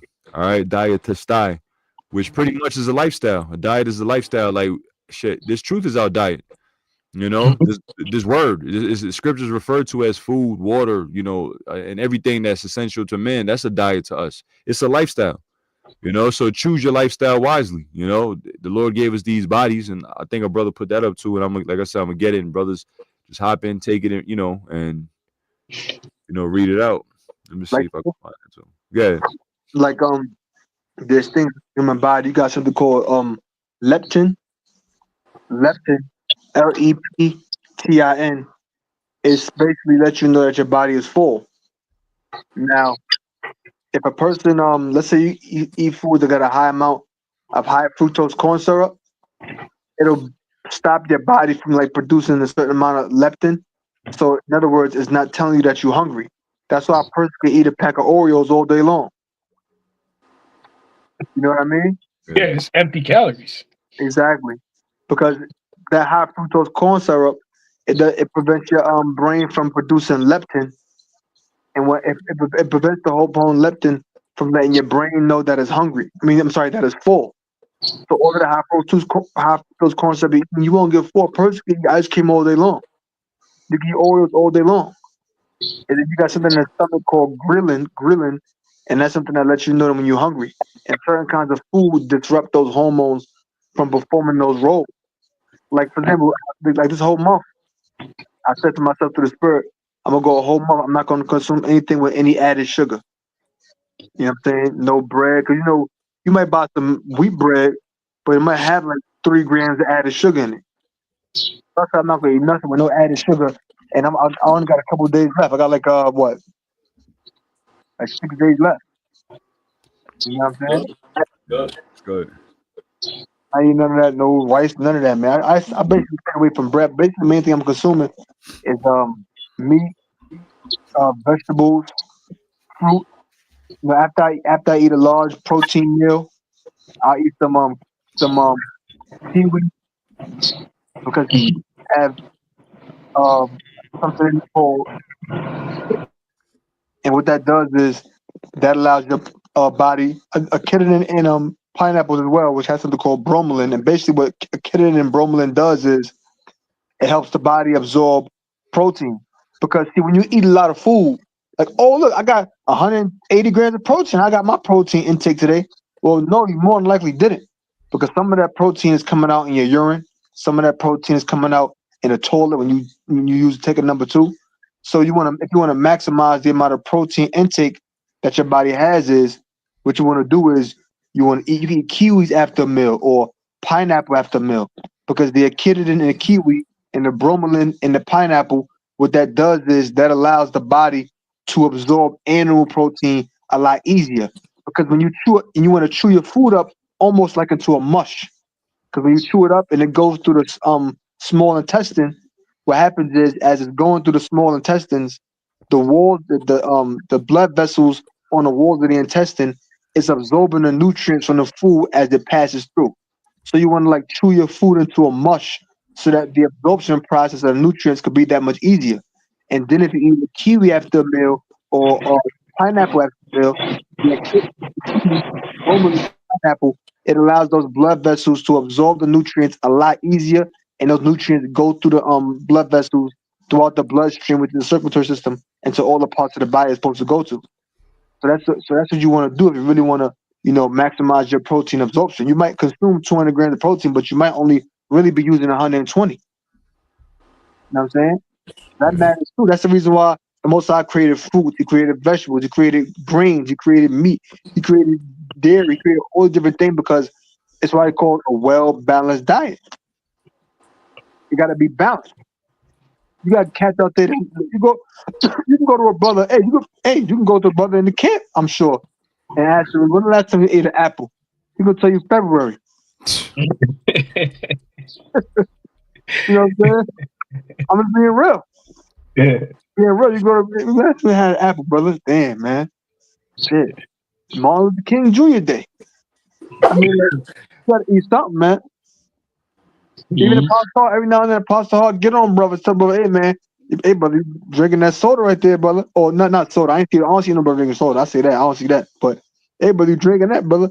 Hey, you drinking this, brother? I mean, come on, man. I remember a couple months ago, a few years ago, Apostle Hall was talking about yeah, man, I saw this nigga one time eating a damn Danish in a restaurant. I don't know if I remember that. He said, you talking about somebody from back in the days and back in the old school. Yeah, man. So, brothers got to eat right to the best of their ability, man. You know what I'm saying? And like we were saying before, if you gotta hide what you're doing, you know you're doing too much, man. Right. Right.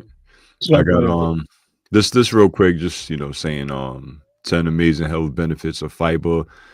Is healthy weight loss, weight control, lowers type 2 diabetes risk, lowers odds of heart disease, increased beneficial gut bacteria, reduce risk of certain cancers, longer life, more regular bowel movement. Yeah. All natural detox and strong bones. So that's just 10 out of many. Real talk. You're lying. If you eat a lot of vegetables, a lot of green leafy vegetables, after you eat a meal or during the meal, 20, 30 minutes after that meal, you use in the bathroom, man. Yeah. 20, 30 minutes after that meal, you use in the bathroom. That's why if you eat certain things going on a detox, you better make sure that bathroom close to you. Yeah. And Q, you said you had a precept? Yeah, kind of. Yeah, bro. Ecclesiastes 5:15, it says, be not ignorant of anything in great matter or a small. So this is one of those matters that you have to be not ignorant but knowledgeable of, especially dealing with your health. It's actually a great matter, Yeah. Hey, since brother, speak about detox. I remember I was telling you about this. The 14-day detox, which I just got in the mail. I'm about to start it. So basically, Pastor Hall was telling us about this. That's that Bobby Price joint. And I've done it. This might be my 4th time doing it. And I'll tell you this, man. It's a whole total reset for your body, which I recommend brothers should do detoxes, you know, at least every 3 to 6 months, or however you feel like you'll know when you need a detox, man. You know, it's a whole cleansing of your body, man. This thing takes away parasites. So for 14 days, you basically go on a vegan diet, and you're drinking this tea. It's not the best tasting tea, but trust me, brothers, the benefits is through the roof. So I recommend brothers, look into these detoxes, you know, do a detox, man. Show it on the screen again. I'm sure it's two of them. So you got the tummy tuck tea, if you can see it, Right. and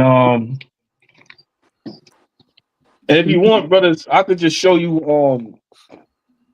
the ingredients, if you can see it. You said a vegan diet? Yeah, you gotta go straight. You gotta go vegan while you're on this detox. He recommends it. Now, when you say Okay. vegan, you mean like obviously No, no animal products at all? yeah. No animal product, no dairy products. Just post, man. Eat your post. What about Get you. Huh? Hey, that's a discipline. Yeah, That's a discipline. and what that's You about eat know, fruit?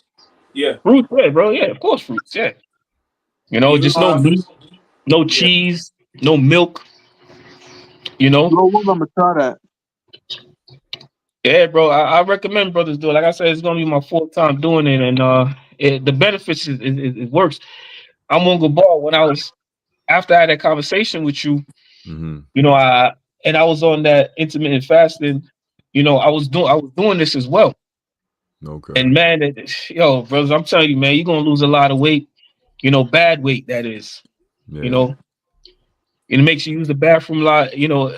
They say you need to use the bathroom at least 2 to 3 times a day. A healthy digestive system.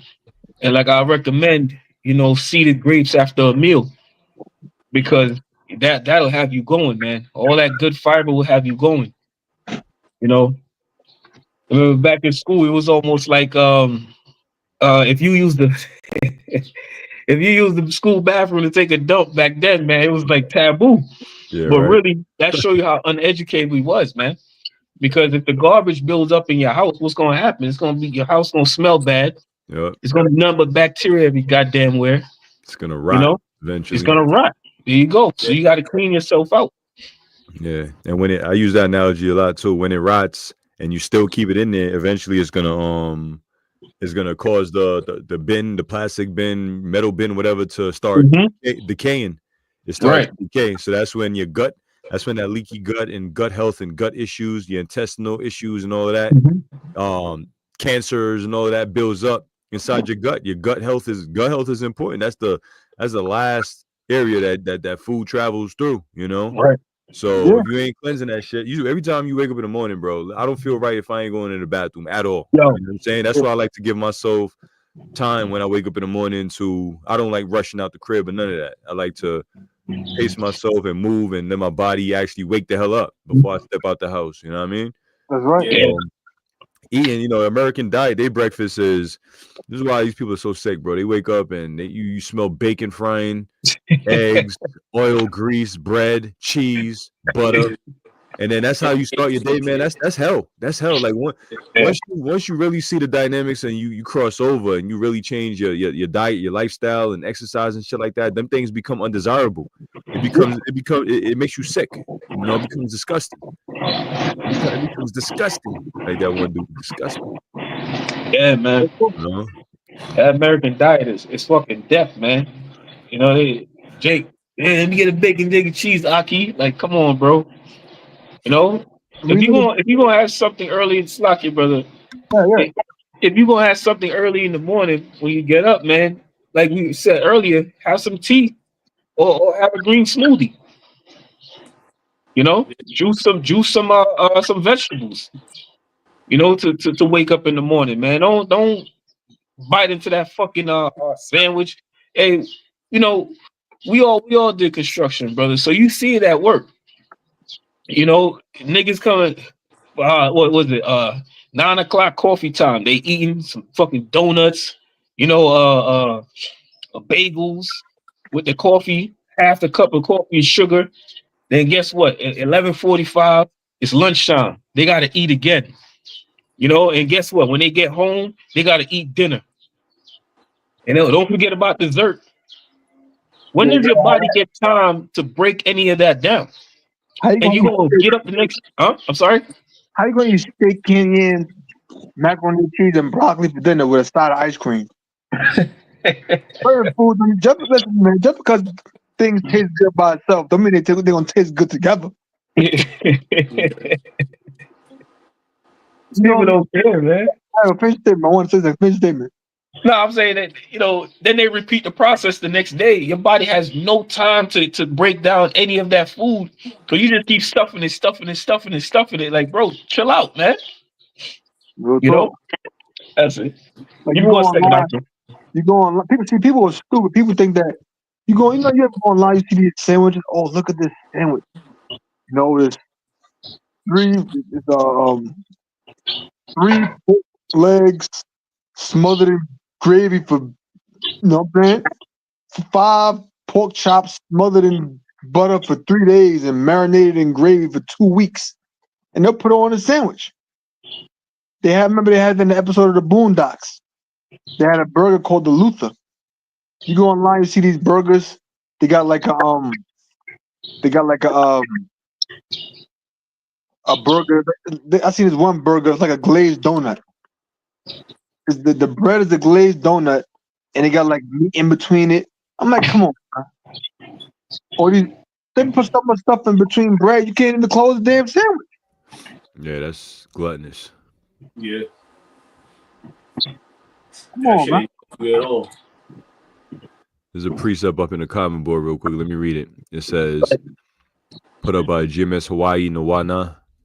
Ecclesiasticus 31:19. A very little is sufficient for a man well nurtured, and he fetcheth not his wind short upon his bed. So a man that's well nurtured, meaning your body is well balanced because of the things you eat, the things you do, you exercise, you get good sleep. Sleep is important too. Let's not neglect that.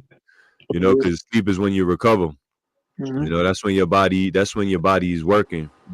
Your body's doing the work in the sleep that it doesn't do once you awake. Like the human HGH, human growth hormones, and your body just receiving all these different type of hormones that can only come by sleep. And I'm talking about a well-rested night. We need that. We need that. Don't be overright. Just talking, nah, bro, we in hell. I ain't sleeping. That bro, you should be quiet, man. That shit just sound weird at this point, man. The hell you talking about? Of course, this ain't our rest. What does that mean? You gonna stay up all night and just destroy your body because this ain't our rest? You just making it worse for yourself. That's a self-inflicted wound right there, man. Get some sleep, or at least try to. To the best of your ability. You know what? When you well nurtured, you don't even need that much sleep anyway. You know what I'm saying? You really don't. You don't need 9-8 hours and all of that. Depend on what you do. If you ate good and physical busy day, a little goes a long way too.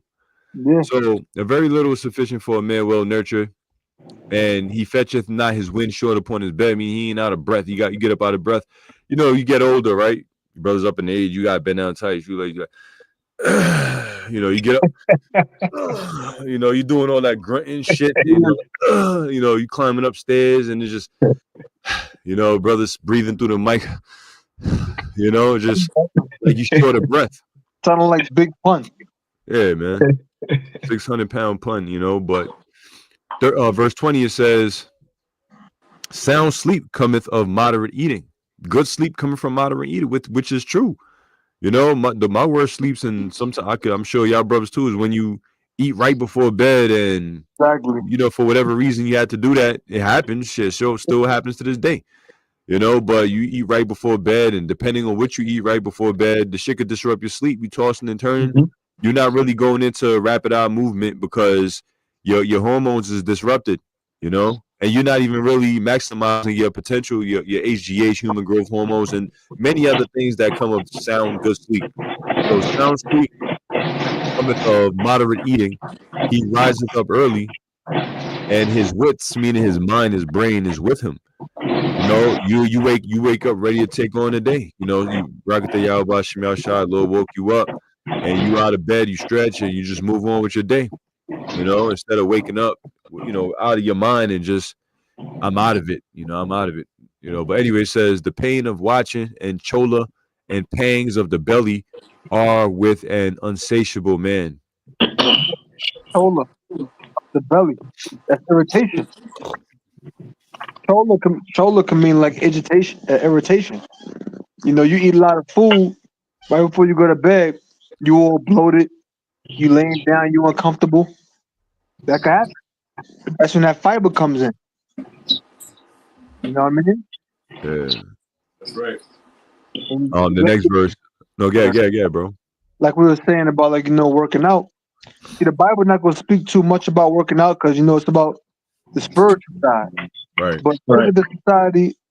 It's about being spiritual. But if you look at the society now, one of the reasons why Americans are bigger than they've ever been, public transportation.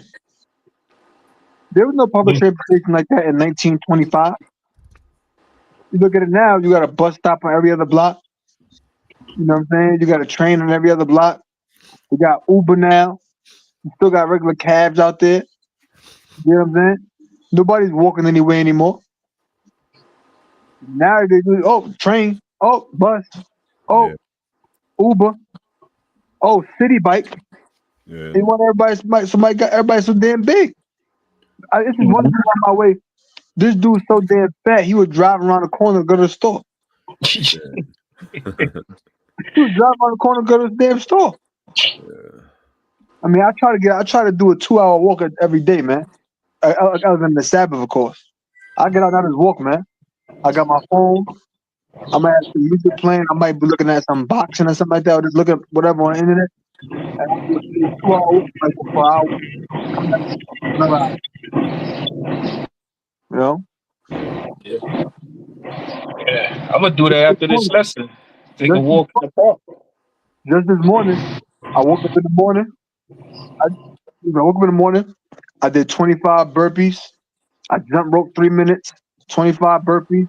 Rope 3 minutes. 25 burpees. Rope 3 minutes. 25 burpees. Finish it off. Rope 3 minutes. I was in the park working out the other day, and you had these young kids in the park. They saw me doing burpees, and they was imitating. They were like doing what I was doing. They like, oh, he doing burpees. They probably was in between the ages of 8 and maybe 11. And, I kept going. They're like, yo, you already did like 50 burpees already. Yeah, that's what's up. Inspiring the youth. Yeah, and they would imitate what I was doing too. But they had to stop. They're like, well, how can we do it so much? Because he a grown up.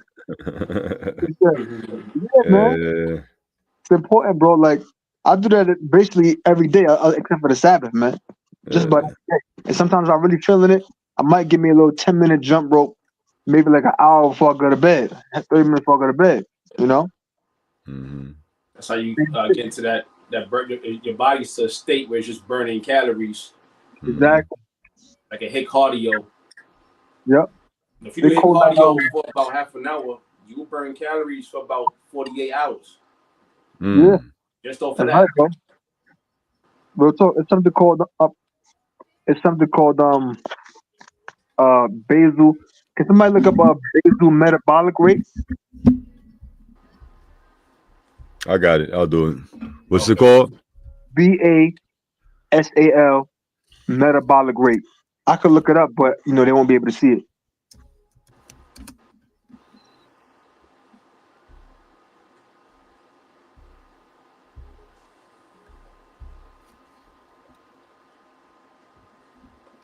You got that? I don't see it yet. Hold on. Oh, I gotta. My bad. Hold on 1 second.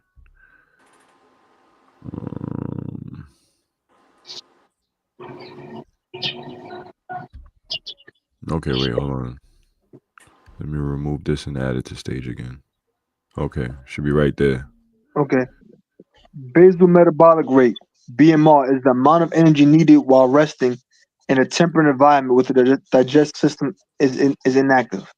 It is the equivalent of figuring out how much gas an idle car consumes while parked. So your basal metabolic rate That's the amount of calories, amount of energy your body burns at rest. Your body burns calories doing everything except for digestion. Right. So breathing, your brain burn calories. Everything you're doing burning calories. When you do HIIT training, high intensity interval training, HIIT, it raises your basal metabolic rate. In other words, it increases the amount of energy, the amount of calories that's being burned while you're at rest. So if you go, you know what, I'm gonna do the jump rope and I'm gonna go hard jump rope for 3 minutes. I'm gonna go as hard as you can. You might in them 3 minutes you may only burn them 3 minutes you might only burn, let's say, um 60, say burn 70 calories. But guess what? You're gonna burn calories the next 48 hours. You know what I'm saying? In the next 48 hours, you're gonna burn probably another 600, 700, 800. So it's different than I'm gonna go out on a jog. You go on a jog for half an hour, you might burn 400 calories like that. But if you jump over 3 minutes, you might burn 60 or 70 or 100. But you're gonna burn more and more calories as the day goes on. You know what I'm saying? Yeah, man. That's right. If I may say, that's actually what I do. Like what I would do is one day I go to the gym and I lift weights. The next day I wouldn't go to the gym. I just do HIIT cardio. And the next day back to the gym. Then HIIT cardio again. And that just burns fat. It's like a real fast rate. Right. Matter of fact, I might do my burpee jump rope combination again before the day out. Now that I'm thinking about it. Listen, bro. You got to get addicted, to that feeling of soreness after your workouts. Yeah, You know, when like this week, my body's sore, man. But when you going up them stairs and you feel that soreness, bro, you got to get addicted to that feeling, man. And it's like the more you work out, you don't feel it. So the more you're gonna have to work out to chase that feeling, man. You chase healthy habits, bro. You're right. That's one thing I like. I love that feeling of muscle soreness, man. Yeah. Go ahead, Q. Slack. Now I said, kind of agree with you. That's true. That muscle soreness feeling. Yeah. Yeah, it feels good, man. Because you accomplished something. You're hurting for a good reason. That's one lesson. I try to teach my son. Whenever we work out, man, the more it hurts, the better it is, bro. Just keep on going. Even people in the neighborhood, they see me working out in the park all of the time, and they see me walking down the street. Oh, you that guy that be in the park working out? Yeah. Now, early in the morning before the kids get to school. Yeah, man, the spirit. I'll be jogging in the neighborhood. I see that guy jogging all the time. How far you be jogging? Yeah. Hey, man. Hey, one thing about Jake, man, Jake is lazy and Jake is scared of hard work. Oh yeah. I could tell you two Jakes that had worked out with me. It was me, Shaman, Judah, and I think Shamar was there too. And it was a carpenter from work. That motherfucker showed up one day and he ain't never came back. And he ain't never came back to work. He was all twisted, bro. But Jake is scared of hard work, man. You gonna lift that nigga? No, you don't gotta lift the weight that we're lifting. I know this do one what you dude. can manage. Yeah. So what? I'm saying do what you can manage. Yeah, You gotta work your way up to a certain level, bro. I'm not just gonna run up in the gym and start benching 300 pounds. No, I gotta work back my way back up to that, man. Yeah. Ain't no ego lifting here, bro. And that's one thing you want to avoid injuries, man. That's how you get injured in the gym, man. True. Ego lifted, man. Work your way up to where you need to be. It's this one dude that I grew up with. He was telling me for years, yo, I'm gonna come to the gym with you work. I'm gonna come to the gym with you work out. He would never come. Then one day he finally came. The dude almost passed out from going on a stationary bike, man. Jake is weak, bro. He almost passed out from going on a stationary. I'm not exaggerating, bro. Like he was like. Oh, matter of fact, that's how he was looking. I had to run to the damn vending machine and get him a bottle of water. Yeah, I think I got a precept. I saw a brother put it up on the comment board. I actually had it.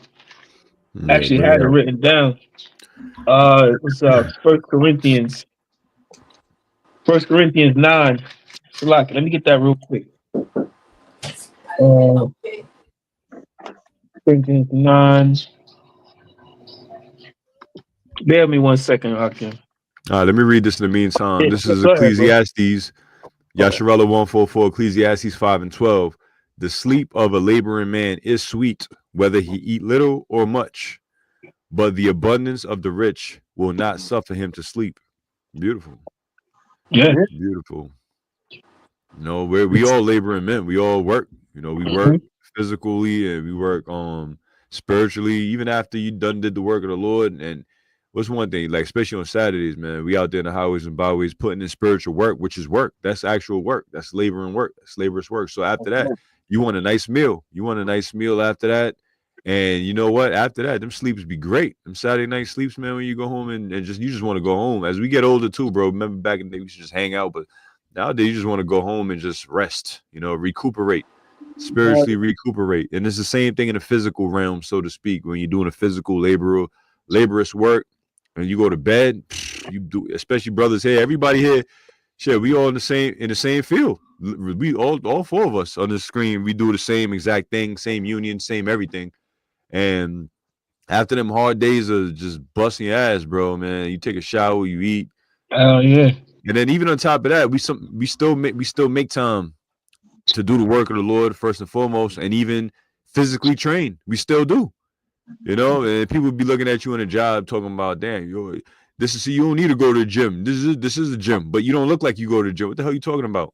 Exactly. It be them fat ass, skinny ass, old, whatever, just out of shape ass, unhealthy ass people talking about, yo, you don't need to go to the gym. This is the gym. So if that's the case, why you still look like that? Yeah. You know, why you always tired? Why you always this? Why you always that? That's not enough. That's laborious work, but it's not physical training like that. You know what I'm saying? That's just moving around for 8 hours and doing things. But I wouldn't consider that a condensed fitness workout routine or regimen at all. It's two different shit. You know? Enough time under tension. It's not exactly. It's not enough time under tension, bro. Not enough time under tension. Like the most you get out of that is the cardio when you're walking around on site. That's the most you get. That's the most you get. You'll get your steps. You know what I'm saying? Which is good, but it ain't the same thing. Ain't the same thing, man. Those dudes lazy as hell. And what's the main thing they have? You know, in the morning, a Monster or a fucking Red Bull. Ain't no nigga with a monster drinking a Monster or Red Bull could tell me anything, bro. No, I don't want to hear nothing from you. Yeah, I got a quick precept. This is 1 Corinthians chapter 9, verse 25. Everyone striving for the mastery is temperate in all things. Now they do it to obtain a corruptible crown, but we an incorruptible. And I'm on the ball. We had this conversation a few times years ago that if we say if we had the time to train like these niggas do, right, we'll be on a different level. But you see, they're training, for worldly shit. Right. That's what you just mentioned. We have time for the truth. We always make time for the truth. And that's that incorruptible crown that we're training for as well. Right. But it doesn't shy away that you should keep your body in good shape. Because like I mentioned earlier, if you call yourself, we're warriors of y'all shy. Well, guess what? A warrior is always in tip-top shape. A warrior is always ready for battle. Are you? You got to consider that. Yeah, and ultimately, we're spiritual warriors. Right. Ultimately, we're spiritual warriors. But some brothers in the camps, different camps, they got whatever, they got going on. But you got to definitely have a sound body, man. That's very important, man. Mm-hmm. Very important, man. This truth is, I mean, there's a lot of things in it. There's more to the Bible than just about destruction. I'm saying, and you saw a white man being dead, but more to the Bible than that. It's a way of life. It's a walk of life. I mean, you want to have a sound mind, body, and soul. I want to bring them dudes up, but when you watch some videos of UPK in the park, and you could tell, man, they just turn the camera on just to turn the camera on, bro. That ain't something they do every day. I don't know. You know, because you look at them guys, you can tell ain't none of these guys have a good diet, man. They built like Uncle Phil from Fresh Prince. All of them, bro. Like, man, y'all niggas, man, y'all corny with that, bro. Well, you see, we actually live this life, man. Brothers actually get up every day and do some type of exercise. Brothers actually get up every day and take good care of their diets. You To know, the best brothers of our ability. motivate each other, man. True. Brothers motivate each other, bro. I couldn't be the one to come to camp, you know, with my belly hanging over my goddamn belt, bro. I'll be embarrassed, bro. I'll be humiliated. You know what I'm saying, bro? I couldn't, bro. Man, I could not be that guy, bro. I would not let myself get away like that, bro. Lord forbid. Lord forbid, man. You know, so you know, like we saying earlier, man. This lesson is to urge brothers. You know, yes, you know, your main thing should be the truth. Of course, we all agree on that. But that doesn't mean neglect your health, neglect your exercise, neglect your diet. You know, your brother got it. Yeah. Ain't no hypocrites in GMS, man. You know, That's what we right. say is that's what we do. You know, Right. spiritually, in the spiritual sense, and also in the physical sense, man. But if you in the spirit, it goes hand in hand. That's right, man. Exactly, bro. No hypocrites here, bro. We practice what we preach and we lead by example. Right. You know, Abdul Wali, you could attest to this. When we at camp, if we have a little side conversation, what is it about? Our diet, our exercise that we did this week, or a diet that we're about to go on, something that something we ain't out there talking about no bullshit, man. We ain't talking about the BET Awards. Yeah. Yeah. Real talk, man. You know, like I said, you know, but we still men in the flesh. Don't get me wrong. We still men in the flesh.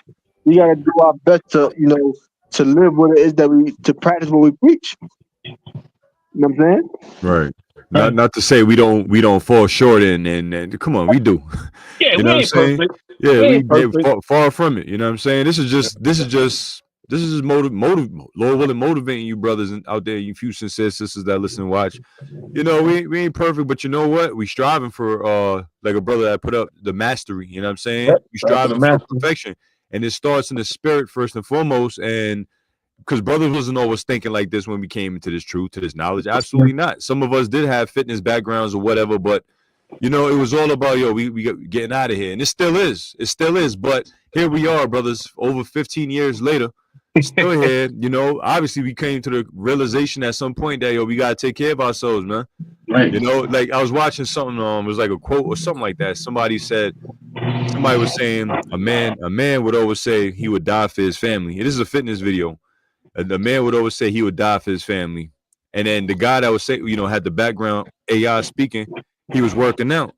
So he was like, what about actually living for your family, and exercising, eating good food, and actually showing himself to practice a lifestyle of, well-being. And then the person that always say, yeah, I die for my family, which we get it. We understand the concept of that, of course, but it's always, you got the fat dude, nigga like 50 years old, 60 years old. Now his grandchildren got to push him around the wheelchair. He can't even push a stroller in the park.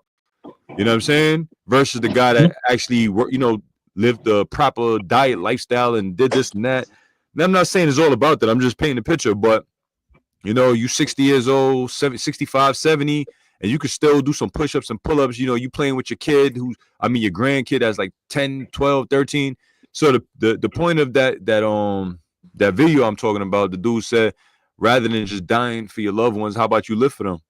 And we live for us. If you want to put that in spiritual terms, we live for this truth. We live for each other. We live for Yahweh Shem Yahweh Shai, and we'd also die for him. That's That right. don't mean just go out there and slowly kill yourself. Yeah. Slow poison yourself with a bad habit, things that are just going to catch up to you in the long run. Don't live like that, man. I mean, knowledge is power, right? And Esau introduced us to the lifestyle of just YOLO, because Jake out here eating like they live in YOLO, cereal and shit like that, and sugar, Doritos. huh? Doritos. Yeah, man. You know what I mean? Yeah, it's tasty snacks and dainty things, but don't make that the center of your lifestyle, man. For real. And if that's what you're doing, then pray for discipline. First and foremost, pray for discipline. Here it is, we entering into a time of Jacob's trouble. Food ain't gonna be easily accessible like that. Every last one of us is gonna be tried, man. You know, every last one of us is gonna be tried. So don't think that just because you know you're Israelite and this and that, then everything's just gonna magically fall in your lap. It's not gonna work like that. The Lord is gonna try each and every last one of us, bro. You know, the first sign of food shortages, people gonna panic. People gonna panic, man, and you may have to go 3 days without eating food. You know, but you can survive that. That's you can survive that. You could survive a 3-day fast for no food, no water. Still got energy. Yeah, you know what I mean? Still have energy. 3-day fast. Yeah. So even fasting, benefits to fasting, your mind becomes more clearer. You know, Yeah. feel more lighter. You know, so there's benefits to fasting, but like the average, especially in this side, I know you can't see me, right? nah, we can hear you, but we can't see you. Okay, my phone tripping. But especially on this kingdom that we live in, this wicked ass kingdom, they ain't gonna push that intermittent fasting. They're all about consuming and spending. Mm-hmm. You know, but that's why time Jacob's trouble, it's gonna be real hard for 2/3. You know, because they ain't used to going on a fast. If you look at people that work out, it's like a small percentage of people in the world that really work out. You know, so imagine all that in time of Jacob's trouble. It's gonna be a few people that can really sustain themselves under that kind of pressure. You know, not eating for 3 days and whatnot. But of course, ultimately, it goes back to the Holy Spirit. Yahweh Shah putting the Spirit on His men to sustain themselves, also to sustain them. Right. Got it, though. Yeah, we're gonna get a couple more precepts and wrap it up. So this 1 Corinthians 3:17, if any man defile the temple of the Most High, him shall the Most High destroy. For the temple of the Heavenly Father, Yahweh Shemel Shai, which is, it says, is holy, which temple ye are. And of course, like we say, we back in everything spiritually first and foremost before it becomes physical. Like one way to defile yourself and your temple of the Heavenly Father is by taking that chip. When Esau come and make it mandatory to receive the MOTB in order to eat, that's why people gonna lose their mind when it's either food or the chip. When it's either food or the chip, they're gonna lose their mind. When it's either their job or the chip, they're gonna lose their mind because you need your job to buy food. So it's all gonna go hand in hand with each other when your life is on the line. So that's one of the main ways you're gonna defile your temple, which the Heavenly Father will destroy you for taking that chip. You know, but just bringing us back here, you know, we got a temple and it's clearly saying that your body's a temple. So take care of it. Don't defile it. Don't see your cigarettes. You got jakes that come into this truth and they justify smoking weed. You know, they try to tell you that they nigga come with that Rasta philosophy talking about it's the healing of the nation and all that dumb shit, man. You know, they'll try to say, yeah, you at least, well, drinking is just as bad and you know, whatever. No, but here it is. Smoking anything ain't good for you. You inhaling any type of smoke ain't good for you, man. If weed is so good, then nigga, why don't you smoke kale? Go smoke kale and sage and shit like that. If it's the herbs and it's good for you, you know, shit. Cocaine comes from the earth. You know? Any drug that you saw can engineer, it all comes from the earth. It's an element. So don't come with that lame shit. Stop smoking. You know, stop drinking. Stop being an alcoholic. I'm gonna say it like that. Ain't nothing wrong with drinking, but don't be an alcoholic. Yeah. You know, like the bro I know I was going into. You know what I'm saying? You got hiding. Gotta come on, man. There's levels to this shit. You know, you gotta know when you over consuming. You know, and there's certain things you can use to wean yourself off of, like bitter stuff. Bitter stuff is good to wean yourself off of. If you need to taste something, just drink bitter shit. You know, like brother put up Cersei. Cersei is bitter and it's good for the blood. You know, it's one of them things that you should be drinking, which I haven't drank in a while. I got some upstairs, but you know, this is one of them things that's good to drink, man. Cersei is bitter, is good, and all of that, you know. Soak that bad boy for a little bit before you drink it. Yeah. You know? I boil it. Yeah. That's what I'm talking about. Like when you boil it, let it soak for a little bit. Oh yeah. Get all that in there, man. You know. Yeah. All right. I mean, let me see. We can end it on that, man. Brothers contributed a whole lot. There's a lot of precepts up there, and like we always say, and I always say, you know, after the lives, that for those that are watching, take notes, write down the precepts that brothers put up if we haven't gotten to them, and make a section, health, exercise, and then you got a whole list of precepts, you know. So you know, that could take you to make your own video about it. That right there, bro. You know, which is you know the best thing to do. You know, for you brothers that are teachers and all of that, do that. You know, do that and take what brother said into consideration. Here it is. We done, you know, spend 2 hours doing this. You know, which we did it through love, feeding the flock and love of Yahweh Bashim Yahweh Shai. So, any Right. brothers want to, you know, close it out on anything, you know, go ahead. You know. Yeah, brothers got it, man. Basically, done said everything. You know, we could have went to the dietary law, but they get the gist of it. Yeah. Yeah, and exercise, man. I mentioned what I do. I'm Nawala, you know, you heavy on the boxing, you know what I'm saying? You could really just, if a brother want to start, you know, boxing, what would you tell him? You know, shadow box, what? What would you tell him? I was gonna start boxing. You know, hit a bag. You know, you can shadow box. That's cool. That's definitely good to start. But one thing that's important is your cardio, man. That's running, what they call it, road work. Mhm. Jump rope. That's real important. The cardio is basically like the most important thing. It could be a guy you fighting that might hit harder than you, might be stronger than you, might be faster than you, probably could beat you up, but he only got 30 seconds in him. If you can go 1 minute, you're gonna beat him. Hmm.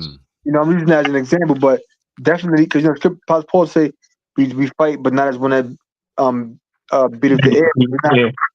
you know, we're not actual like fighters in that aspect. We're spiritual, but cardio is important. Brothers got to, you know, hit the road. I mean, work out every now and then. Do something, you know, because you know, brothers know your breathing. Your breathing might be messing with you.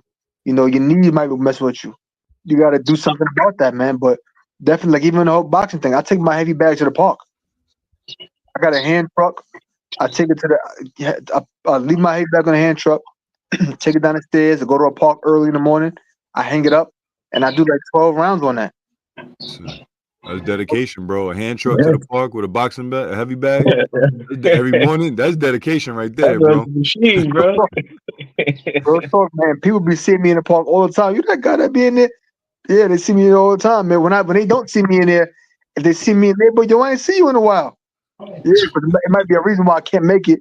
But I'm there like 95% of the time, almost every day except the Sabbath.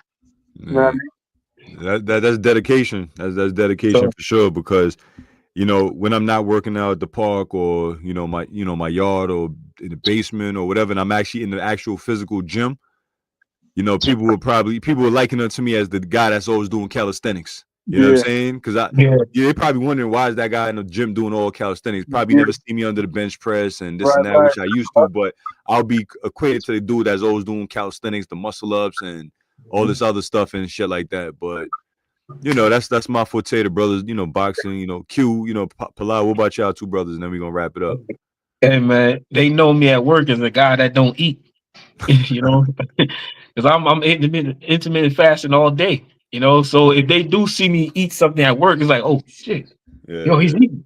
You know, it's like a spectacle. But you know, I try my best, you know, to share, you know, certain advice to even my boss. Matter of fact, he came to me and he asked me, "How do you do this? How you do that?" And to be honest with you, everything I told the man, he did, and the man slimmed down. He lost a lot of weight because of that. You know, I feel like that's one of the reasons I still got my job. But Mm. you know, you share this type of information, man. I love to do this. I love to, I love, what I do, and I love to help people out that want to be helped. You know, that's my whole thing, man. And I'm on Gabar, man. This was a beautiful idea to put this lesson together, bro, through the spirit. Yeah, Because I learned a lot from you brothers as well. You know, so that's pretty much all I had to say, bro. Yeah, all through the spirit. Mm. Q lock this self out. Let me see. Let me see if I can add him. All right, you can end the Q. You there? Yeah.